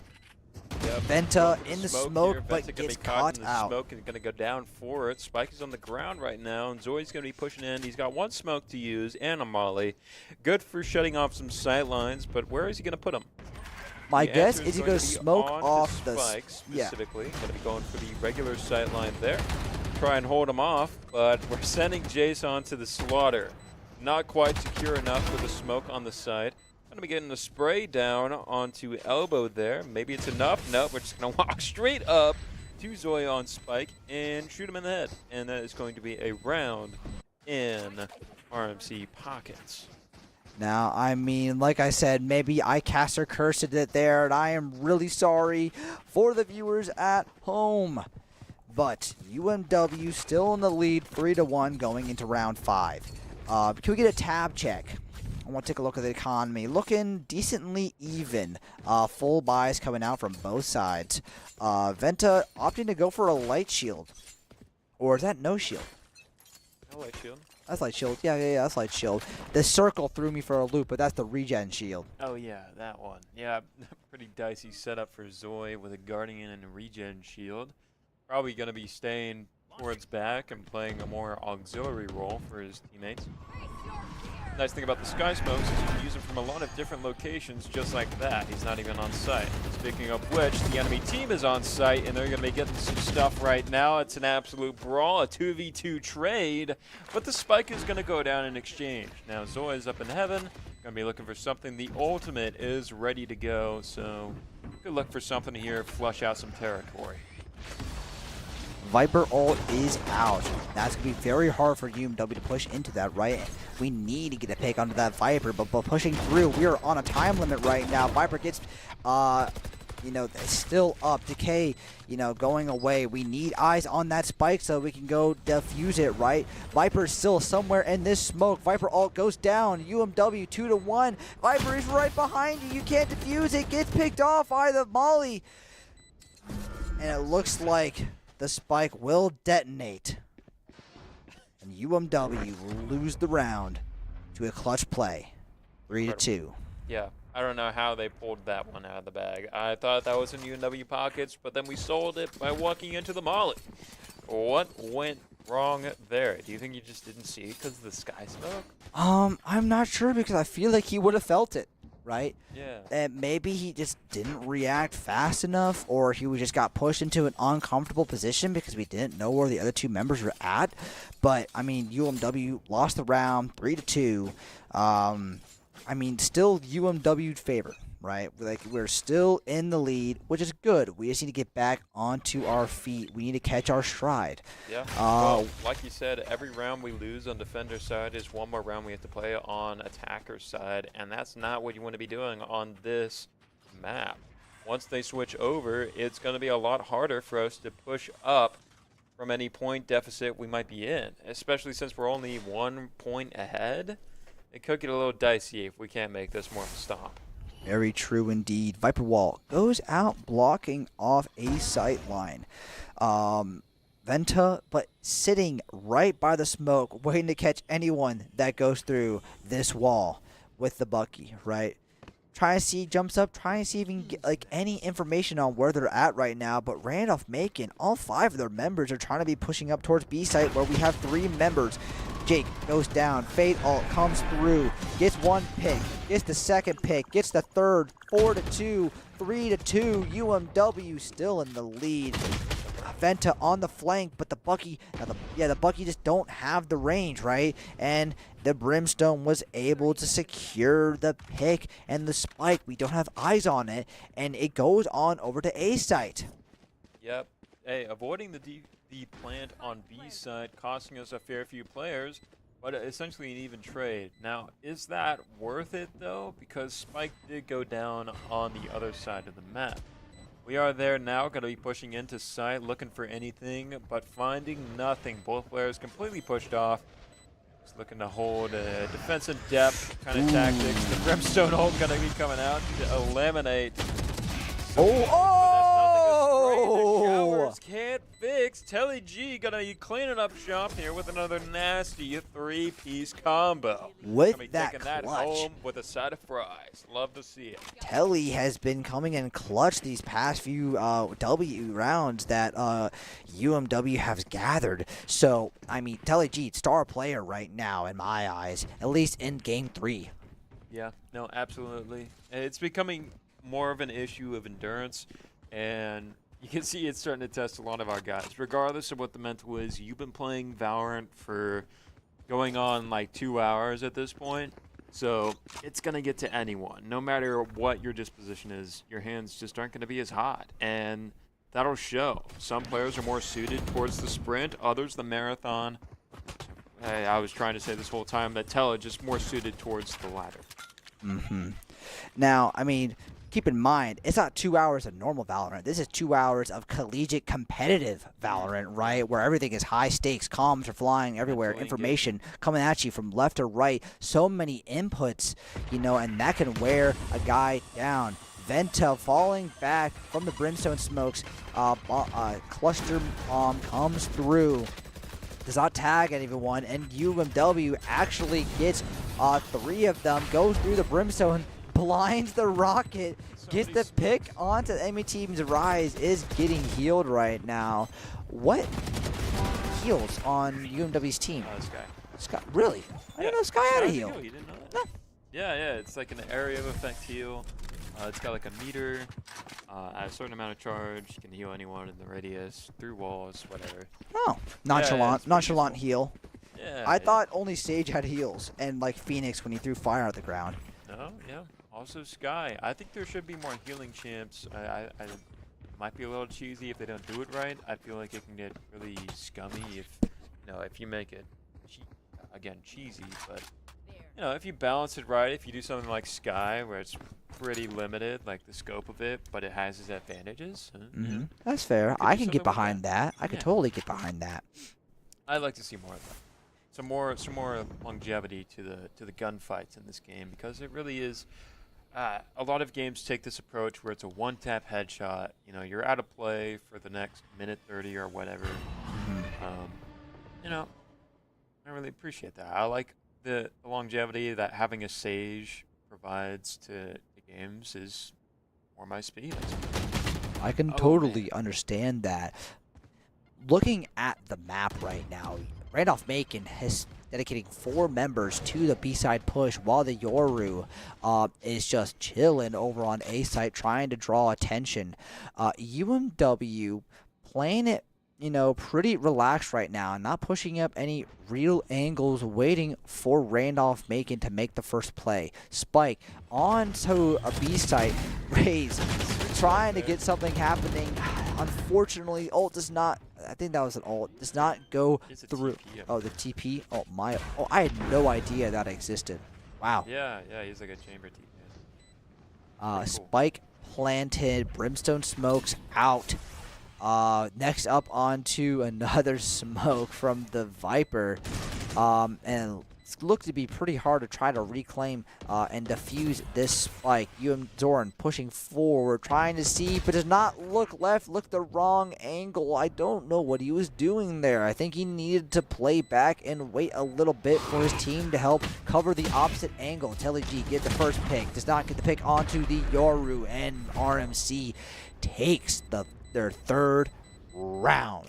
Gosh, man, hate to see it. Just the positioning of being able to play back on a B-site, attacker side push. And I don't know, man. If you're attacking in any degree on this map, you're essentially cooked, because it's so easy to hold these sites, I guess. You saw that with UMW, not quite able to get any sort of foothold on site, getting pushed off of it, and then trying to do a counter push against an entrenched enemy. That's not a good position to be in, and we saw that come out as our players got picked off left and right. Just not a lot of options. This map specifically, I wanted to mention just how strange it is to not have a mid, Yeah, I mean, you can kind of see the mid as like the TP, but it's mostly on attacker side, right? So now UMW holding a little bit of B side, right? Fade ult comes out from Randolph Macon and misses the one and only Telly G. Gets one pick, 2 for 1. Randolph Macon favored UMW, pushing through B sides to defender spawn. And now we gotta see what UMW can cook with that spike being planted on a B site. Looking at another counter push here. We've got to go on the offensive, even though we're playing defenders. Let's see how this is going to shake out. A lot of RMC players playing towards back of site, hanging out in garden. UMW getting the pick. As soon as we bait that defuse, they're going to be throwing out Util. They're going to be swinging the corner. Right, great. But Ooh! nothing we can't hit. Oh The blood no! coming out. RMC is going to put our last in the grave. Holy cow, man. If he just angled a little bit lower, Venta would have had the dome. And we would have been able to secure that round 6-3. But now we are 5-4. It is getting close. Round 10 coming through. The swap coming in 2 rounds. Not the lead I'm looking for from UMW. I'm getting nervous. Yeah, me too. It is pretty neck and neck, and considering how defender-sided this map is, that's not what you want to see. We've said this a couple times now. I'm predicting, just like you are, the attacker side is going to be the storming of St. Petersburg, as we said earlier. Oh, yeah. A-side push comes through from Randolph Macon. Everything is being used at once. We got smokes, we got bombs, we got spike being planted by the one and only Obsidian Hog. Viper ult comes through. We don't know where they're at. Oh! What the heck did I just see? A close quarters double limb with the Sheriff. Venta's going to go straight into an ultimate pop with the rocket, completely juiced up off of that, and I don't even blame him. That was incredible. That, holy guacamole. But now we're going into the 1v1. Spike is half defused right now. Blind goes through, and what are we doing? We look the opposite direction. What are we doing? The sell of the century. How did we not spin that in our favor? Venta gets the double dome, right? And instead of one person defusing and the other person holding the angle, we decided to go in 1 by 1. Yep. A bit of a break. I am baffled. Yeah. I don't know if these guys deserve the win in the end. What Because that was bad. that? That was bad right there. Not what you want to see. Jesus Christ. All right, you know what? We got to lock back in UMW, all right? Please, we got to up top. scrap that round from our memories, all right? Take it out. Just forget it happened and just move forward. Round 11, 2 rounds before the swap, all right? We need to lock back in, all right? Randolph Macon dividing their push between A side and B side, with Spike being on B side, held by the Fade. Now, Fade has been chunked a little bit, but not too much that it will really affect her. UMW trying to gather a little bit more information. Venta falling back into lamps. We have one person pushing through into lamps, and Venta full on retreats back to A site. UMW trying to see if we can get any type of angles on these guys, but to no avail. Right now, back on B site, we see that it's going to be a 4v2 over there. Venta gets a pick onto the Viper. Juice gets a pick onto enemy team's Brimstone. It's looking great. We know that the Yoru ulted to the back line. Rocket Launcher goes through, gets the pick. 3 for 2. Spike has been planted, gets picked off by the cluster charge. And now Venta on the back foot. We don't know where they're at, but we do know the spike has been planted. UMW coming in from a flank angle, trying to cover all of the possibilities of where they're at right now. Obsidian Hawk gets a pick onto Venta. 1v2. I've seen Jake win this, though. Prowler goes out, misses, but, I mean, he's not looking left. He's looking forward, and we have the Rays get the pick. UMW is fumbling. Yeah, this is not the kind of gameplay I want to be seeing, much less so the kind of gameplay that wins games, because we are just blundering left and right. I'm seeing an absolute breakdown in communication, no timeouts to be seen, no pivoting. You know, it's just, it's not what you want to see from someone who's going to win, and probably not what you see from a team that is going to win. All right, you know, we have one more round before the split, right? Before the swapping of sides. UMW can even this game out to 6-6 and leave it net neutral. Now, that is not how we wanted to leave this first half, especially on defender's side. But, you know, maybe we will get blessed with how Randolph Macon has been doing these attacks. And, I mean, looking at their team comp, I would say that Randolph Macon definitely has the better attack than on defense. I mean, you have Viper with a bunch of area denial, right? You have the Raze that's able to, like, get in there quick. Brimstone to smoke off sites, right? And then you're able to, like, TP around and set up fake flashes. UMW, I think, taking a look at their comp, right? They have a little bit more utility for... Oh, there it is. A random flawless coming out of nowhere into UMW pockets. What is going on, man? I can't even clock it. We did end up net neutral, like you said, but we are just going back and forth in these rounds. And it is because of blunder after blunder after blunder. It's just who can fail the least, it feels like, you know, not who can play the best. I mean, to a certain point, all games are exploiting the cracks in the armor of the enemy team, right? It's exploiting their mistakes, right? But when there's so many mistakes being made, in my opinion, right, like, it's just who plays worse. Yeah. Right? That's exactly what I'm looking at. Not who plays better. Who is the outplay, right? But we're, like we said, round 13 is a swap. We are now attacking, right? Let's see what UMW has to offer. Now, I won't lie, that Viper wall that comes out, very interesting sight line. Right there. Now, I'm not sure what exactly it accomplishes. I guess it smokes off the... smokes off hookah, garden, and then backup showers. So you get some pretty good value there. That's okay. Not the worst thing. I'm not a Viper player, so I am not the most Back in knowledgeable. The day, you know, I have my licks, you know. You had your lineups, yeah. You had your way of, you know, breaking up the map. I could totally understand that. I just hated the resource management of her poison clouds. You gotta know when to use them. That's for sure. Yep. When to push up. UMW taking the spike towards B site right now. I think they realized that they had a lot of members on A, so if we could push up with the man advantage, that would be quite powerful. Viper goes down, lose access to a lot of the smokes.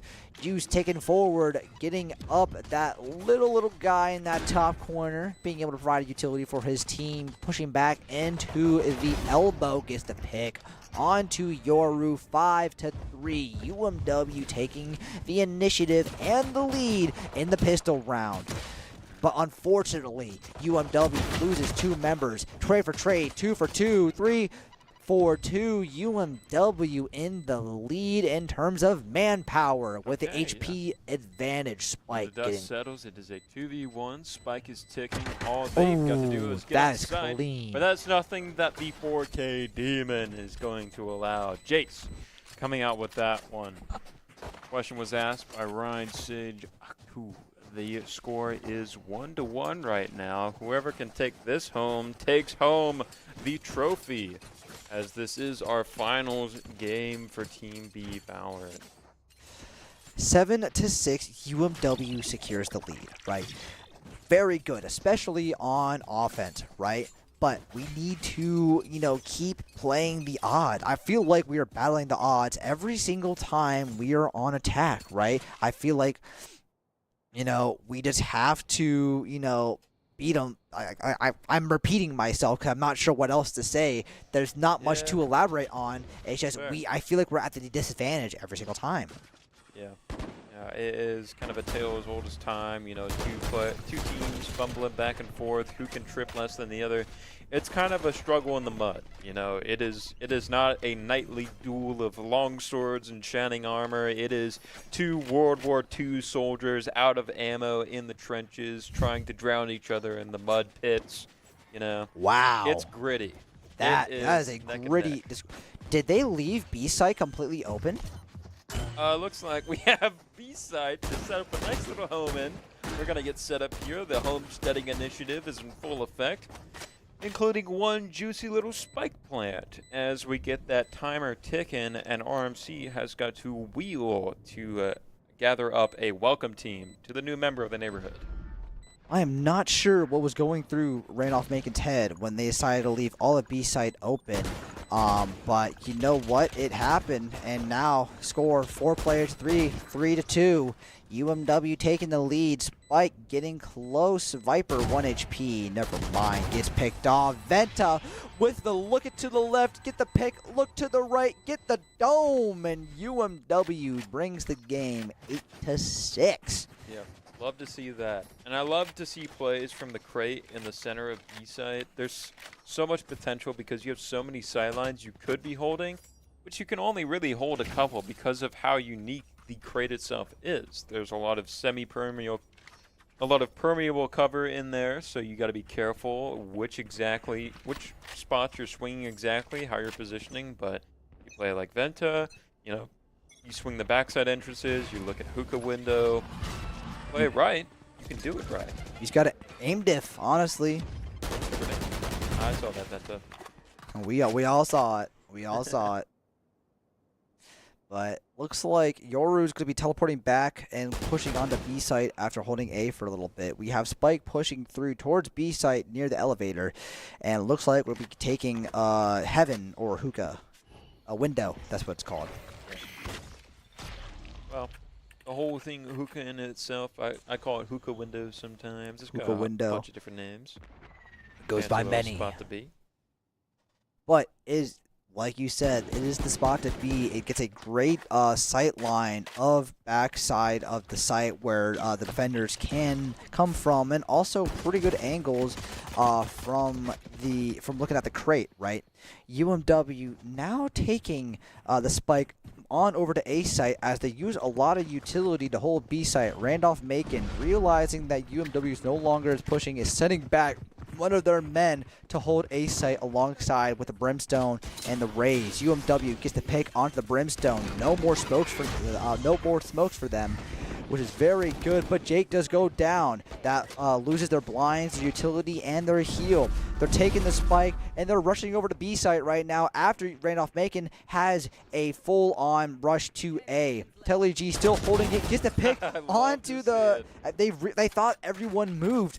But Telly G stayed back, gets the pick. Venta gets another pick, and looking to be 2-1. Fade low, and Venta gets the pick, 9-6. Wow, love to see it. I guess we might have been wrong about this being a defender-sided map because we are running it back on attacker's side. I don't know if we're just that cracked or if we were wrong. Yeah, I mean, there's no way we were wrong, right? No, Casters can never be wrong. They've never been wrong before. Caster curse? What a crock. Huh. What a sham. I'm saying. Balderdash. But we've been in this position before. 4 wins away, right? We just got to start. We got to close out this game, folks. Play how we've been playing. Do not change. Suffering. I'm going to be seeing Valorant for the next 24 hours every time I close my eyes, I think. Ooh. This is a lot of gameplay in front of us, good and bad. UMW able to win that trade. Zoran getting very lucky with not getting headshotted by the Yoru.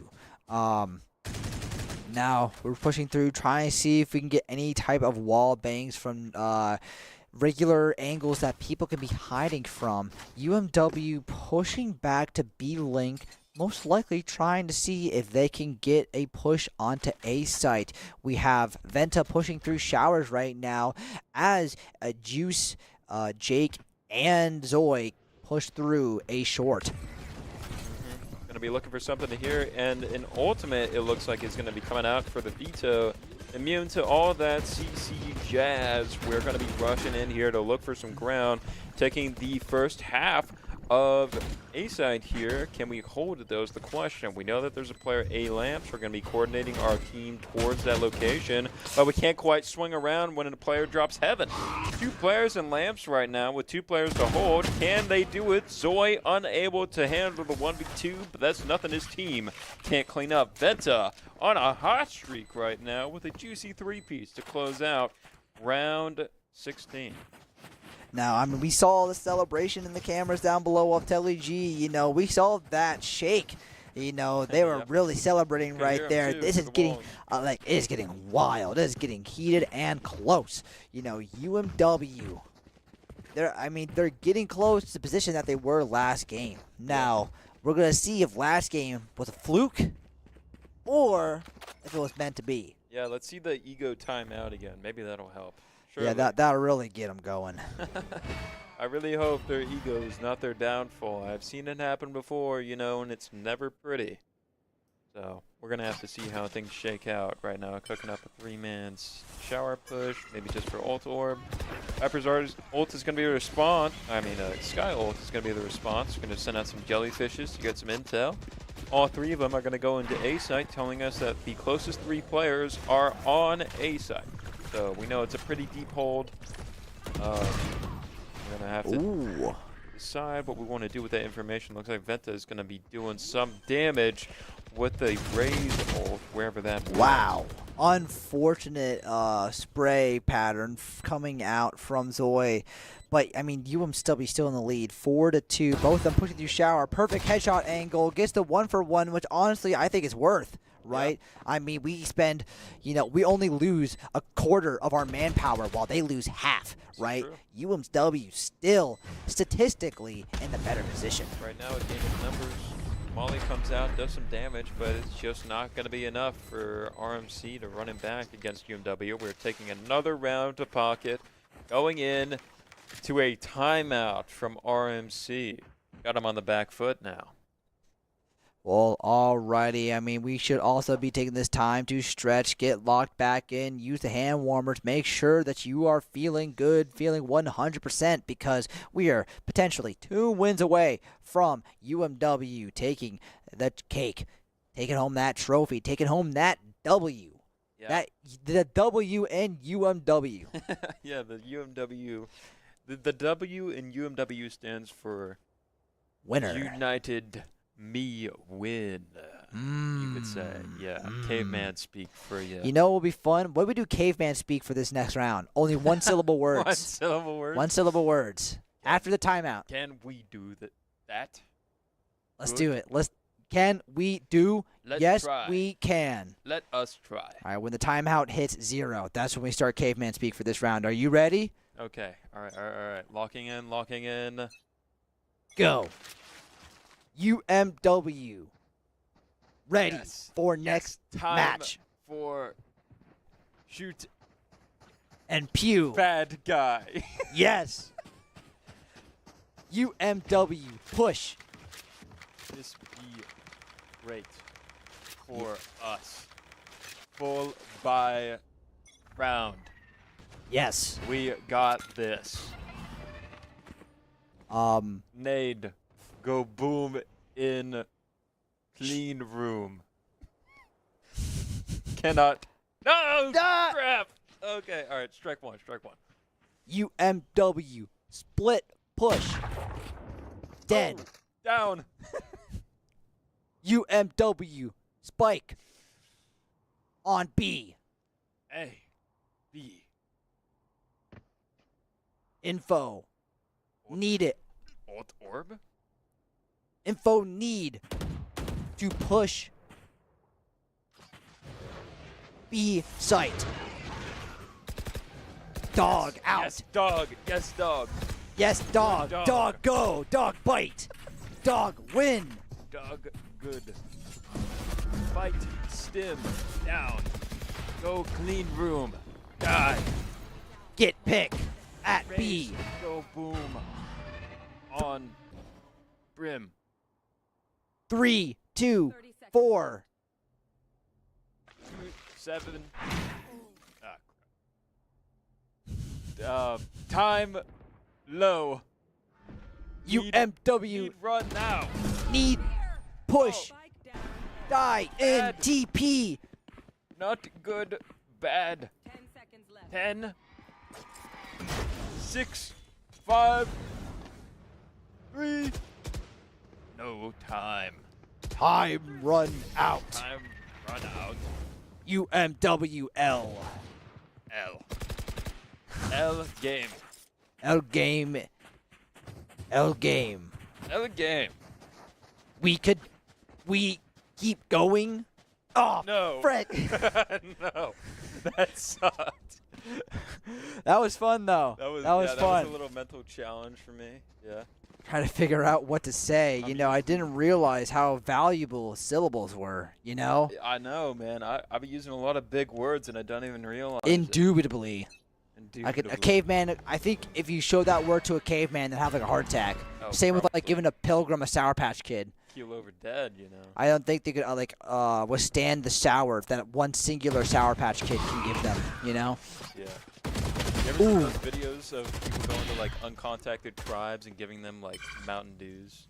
Oh yeah. I Those do. are I've seen great. those videos. Yeah. But UMW getting a 1-for-2 pick, you know, and Randolph-Macon split their forces. 66% of their members are on A site, while 33 are now not on A site. UMW using their man advantage. Yours flash goes through. Venta goes back into clean room. Spike gets transported through the TP, and UMW starting to push onto B site. They realize that they are rotating to her the TP gong, I guess, and they are now pushing towards that. They molly off default plan. UMW having to move back a little bit. They don't know that Viper is behind where they're at right now. Viper gets the pick onto two of them. It's now 2-3. UMW down one man. Man advantage goes to Randolph-Macon. Doran gets the first pick, hits the flash. You know, is now going to have to fall back. Venta in hookah gets picked off. He's splitting his damage. What did I just see? Not something I wanted to see, I'll tell you that much, because that was pretty gross. Just not a lot of coordination from UMW, no setup, no forethought. We just planted the spike, and then we got picked off one by one.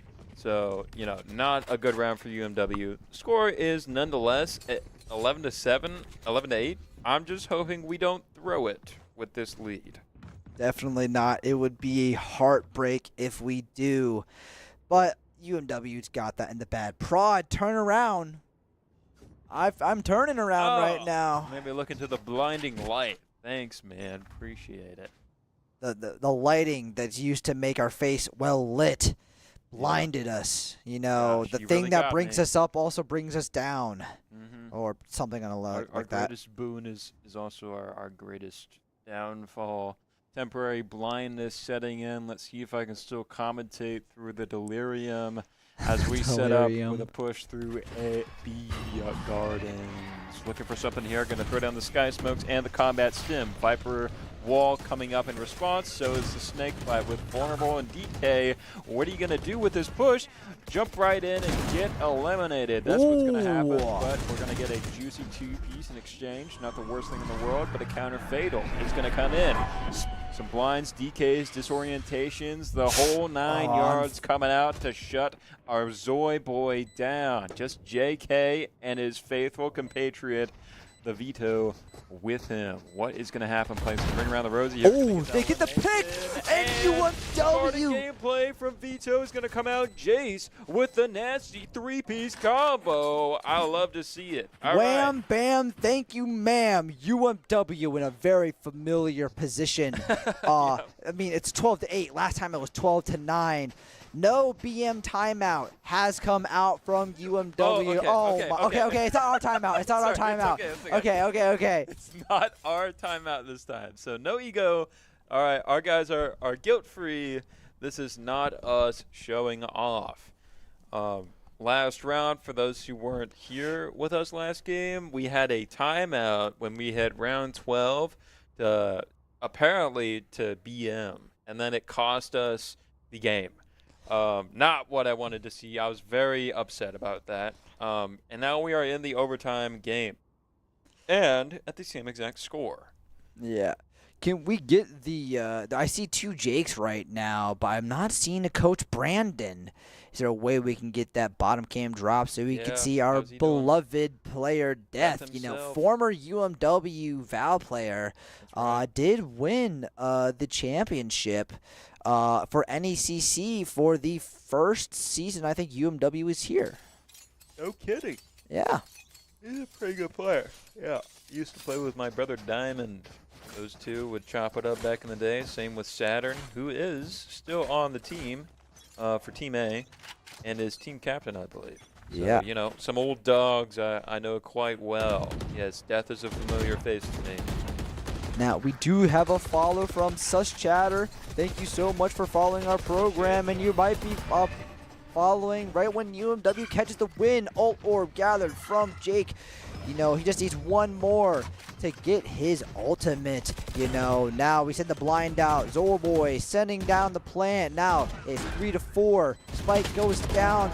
We get the pick. Thankfully, the heal is going to come out. Make sure that UMW is looking mad healthy.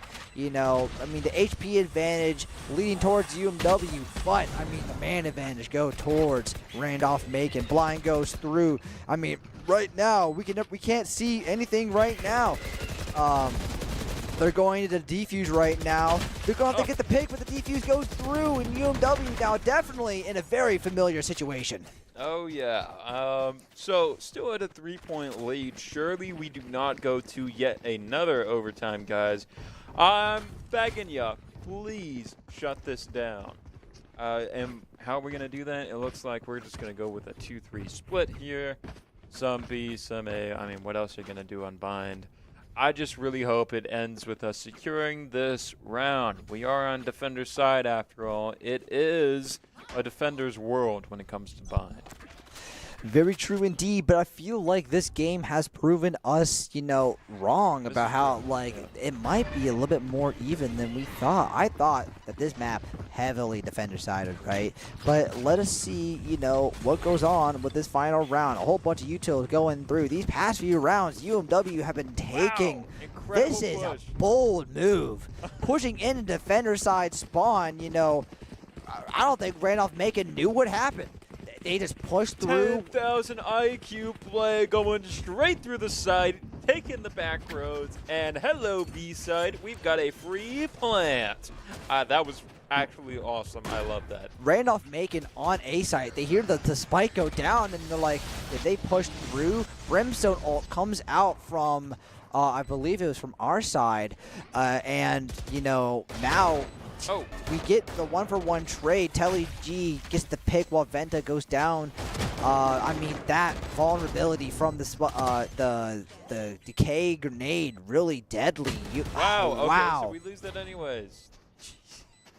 Even after all of that util was used to push onto the back side, UMW not getting the proper angles, gets flanked on, and now it's 12-10. Yep. Just an absolute struggle bus right now for both teams. Both of us just want to close this out. And I get it, RMC. I really do.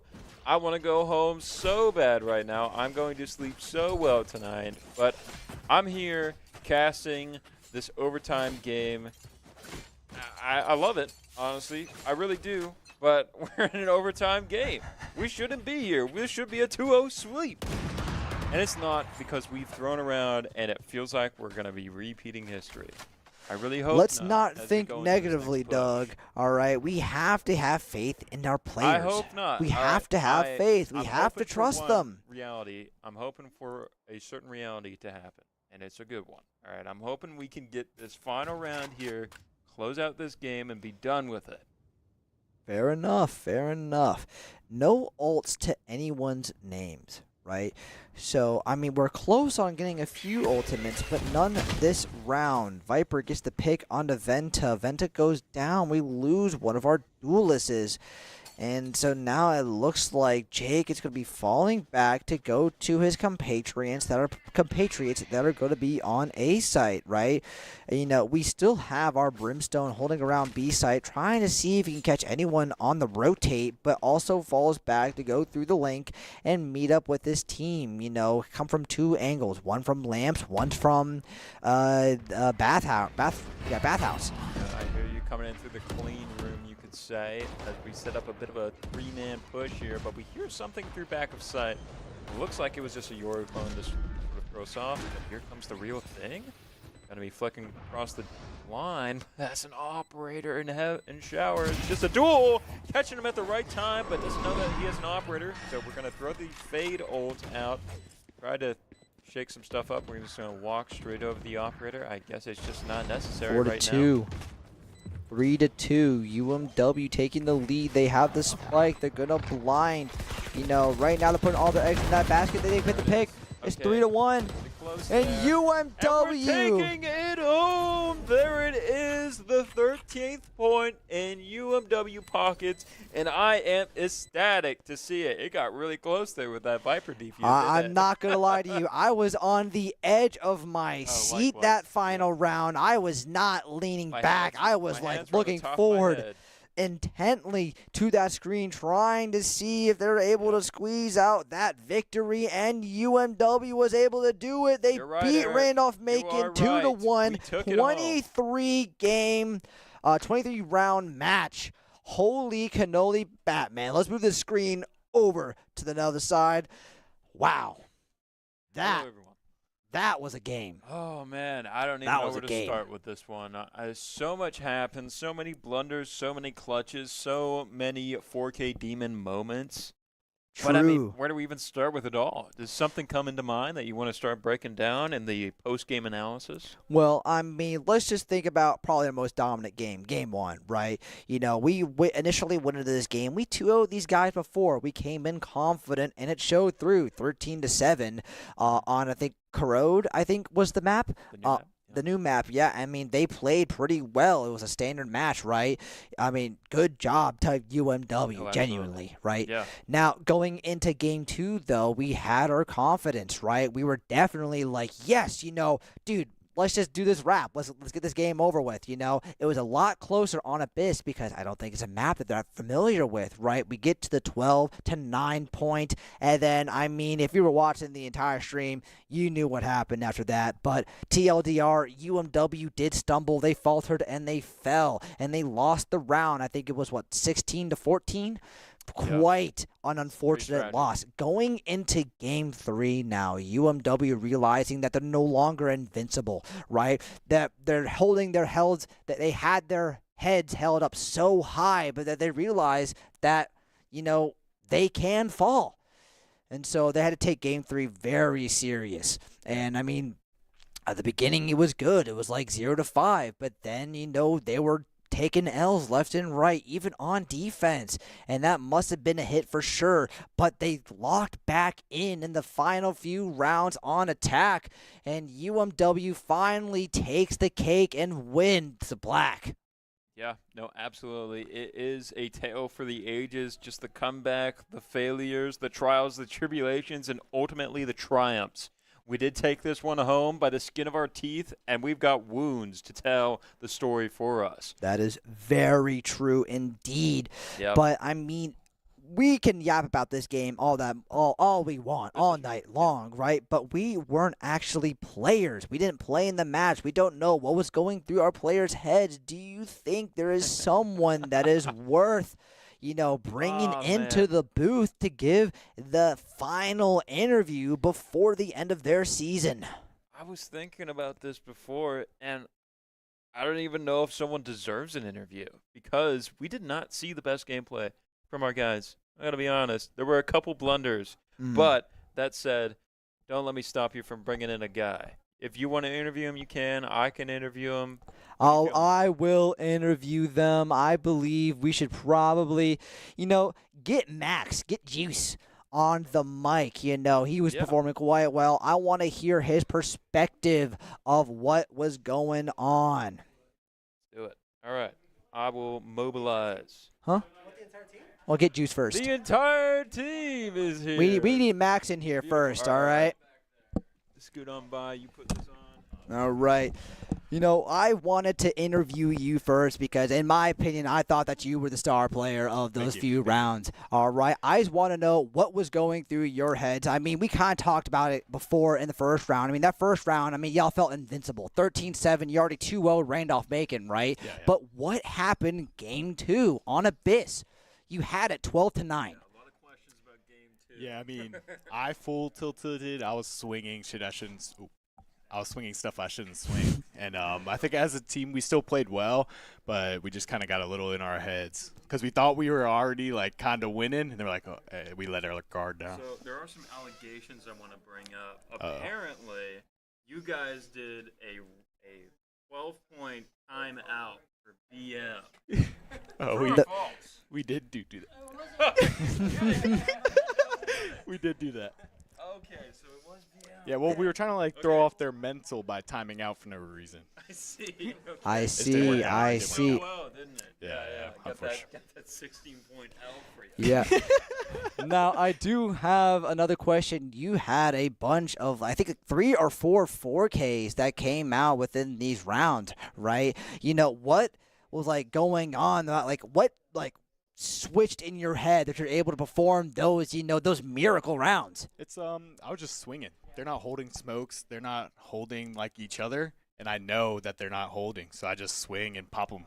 Fair enough. And then going into round 3, we're on bind, right? And the caster said that this was a very defender-sided map, in my opinion, right? It's like one of the most in the game. Right. Okay. And so you had those initial victories on the defense, right? But then what happened during those final few rounds where the score line became even? But then how did you guys be so effective on attack, right? We've always just been an offensive team.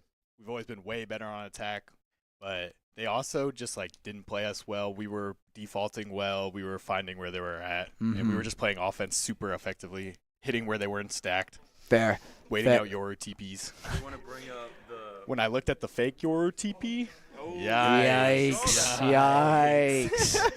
You got to look, though. You got to respect it. Real quick about the push through lamps onto B side behind. What was the sort of thought process for that? So generally on like a eco round where you don't have the right guns, you just want to do some weird stuff. Just like we were like, weird. Oh, we don't see anybody. Let's just run it B. And honestly, it was pretty close. And they had full guns. We had eco guns. So like we take it. We took a lot of damage from them. Fair. And it was fun. That was fun. It was very interesting to see, unfortunately. Yeah. But yeah, if we want to get a couple other members from like the Valorant, if you want to come on in and just say a couple of things before we end the season for y'all. Come and take it. Just all walk in. Everyone just like walk in. Come on. Everyone crowd the booth. Yeah. Just speak really loud so that the headset can pick you up. All right, just make sure to speak close to the mic. You got a crowd. Come on, Max. Beautiful. Hey, someone take a screen. We need Max. I got mine. Max is over on the side. Okay. I want everyone to state their best play and their worst play. Starting with you. I think probably the best play of the series was Unbind when they had bomb down and top bomb after ulted, and I swung both back. Probably that was the best one. At least for me. And then worst? Probably the timeout call. Good point. All right. What about you, Vincent? Honestly, I don't know. You had a couple interesting plays. Oh God, no! I couldn't. I don't know. I really don't. No best play. No. Okay. No, I had a lot of bad ones. Hey, I low-key don't even know, but Retlock, we can run the ones, bro. Any day of the week. That Yoru Silver old bullshit is not gonna fly on my watch. Shit. Okay. What about you, man? Probably just Kuroda had a bunch of good plays there, and then Abyss. I mean, defensively, I'm not that strong, to be honest, on Abyss. Gotcha. Attacker-sided team. Yeah. I get it. And I mean, like Max already said a couple things, but I think my worst play was when we were executing on site on Abyss, and dude was sitting under heaven, and I had a sheriff, and I literally whiffed all 6 on him straight up. It probably would have saved round, but happens. Yeah, it does happen. Yeah. And then my best round was probably, I don't know, all my rounds of Bind. All of them. Fair enough. But all right, thank you so much for joining us. Congratulations on the season Thank for the you, first guys. trophy Hey, for nice UMW job, this nice season. job. Love And to you see it, know, guys. y'all did a good job. But now, Real quick, I do want to shout out Glub Stanko, Drew, for helping us this season through everything. And Glub Stanko, the everything homie. And all that. You and me had a sit down talk. We really got stuff together in the start of the season, and yeah. Just wanna say thank you for Absolutely. that. all yeah, right. Drew's the GOAT. Drew's the GOAT. True. True. All right. Well, that was the boys on the cam, on the mic, hot on both. I gotta say, some fine young men right there. But anyways, don't let my lust get in the way of the stream. It's time to wrap things up, and I'd like to thank our sponsors. While we do boy, that. yes, sir. Fredericksburg National supporting us, getting our gamers the utilities we need. Thank you so much for chipping in the awesome ways that you have. Appreciate you. Very true. And now I'm glad we're able to end off, this season on a high note. I'm so happy that I was able to cast Valorant with you guys. I learned so much about this game, and, I learned so much about the players, and I'm really glad I was able to do this. I'm so glad I was able to cast with you, Doug. This was such an amazing time, and I'm just very thankful for all the people that decided to tune in tonight, and for the past streams that you also tuned into. Thank you so much. And, Doug, you got anything? Gosh, it's been such a long road with you guys. All the ups and downs, Yep. all the times me and Sean have sat in this very booth and screamed and hooted and hollered. It's come to a close for this season of Valorant. So, I just want to thank everything about this moment. I just want to take it all in and appreciate everything about it. But, yeah, I think that's my concluding words. Yeah. Awesome finals. Thank you so much for tuning in to all the streams that we've had. And, Doug and I will probably be seeing you next season. So, everyone, take care. My name is Cue Ball. My name's Doug. And we'll see you later. Take care.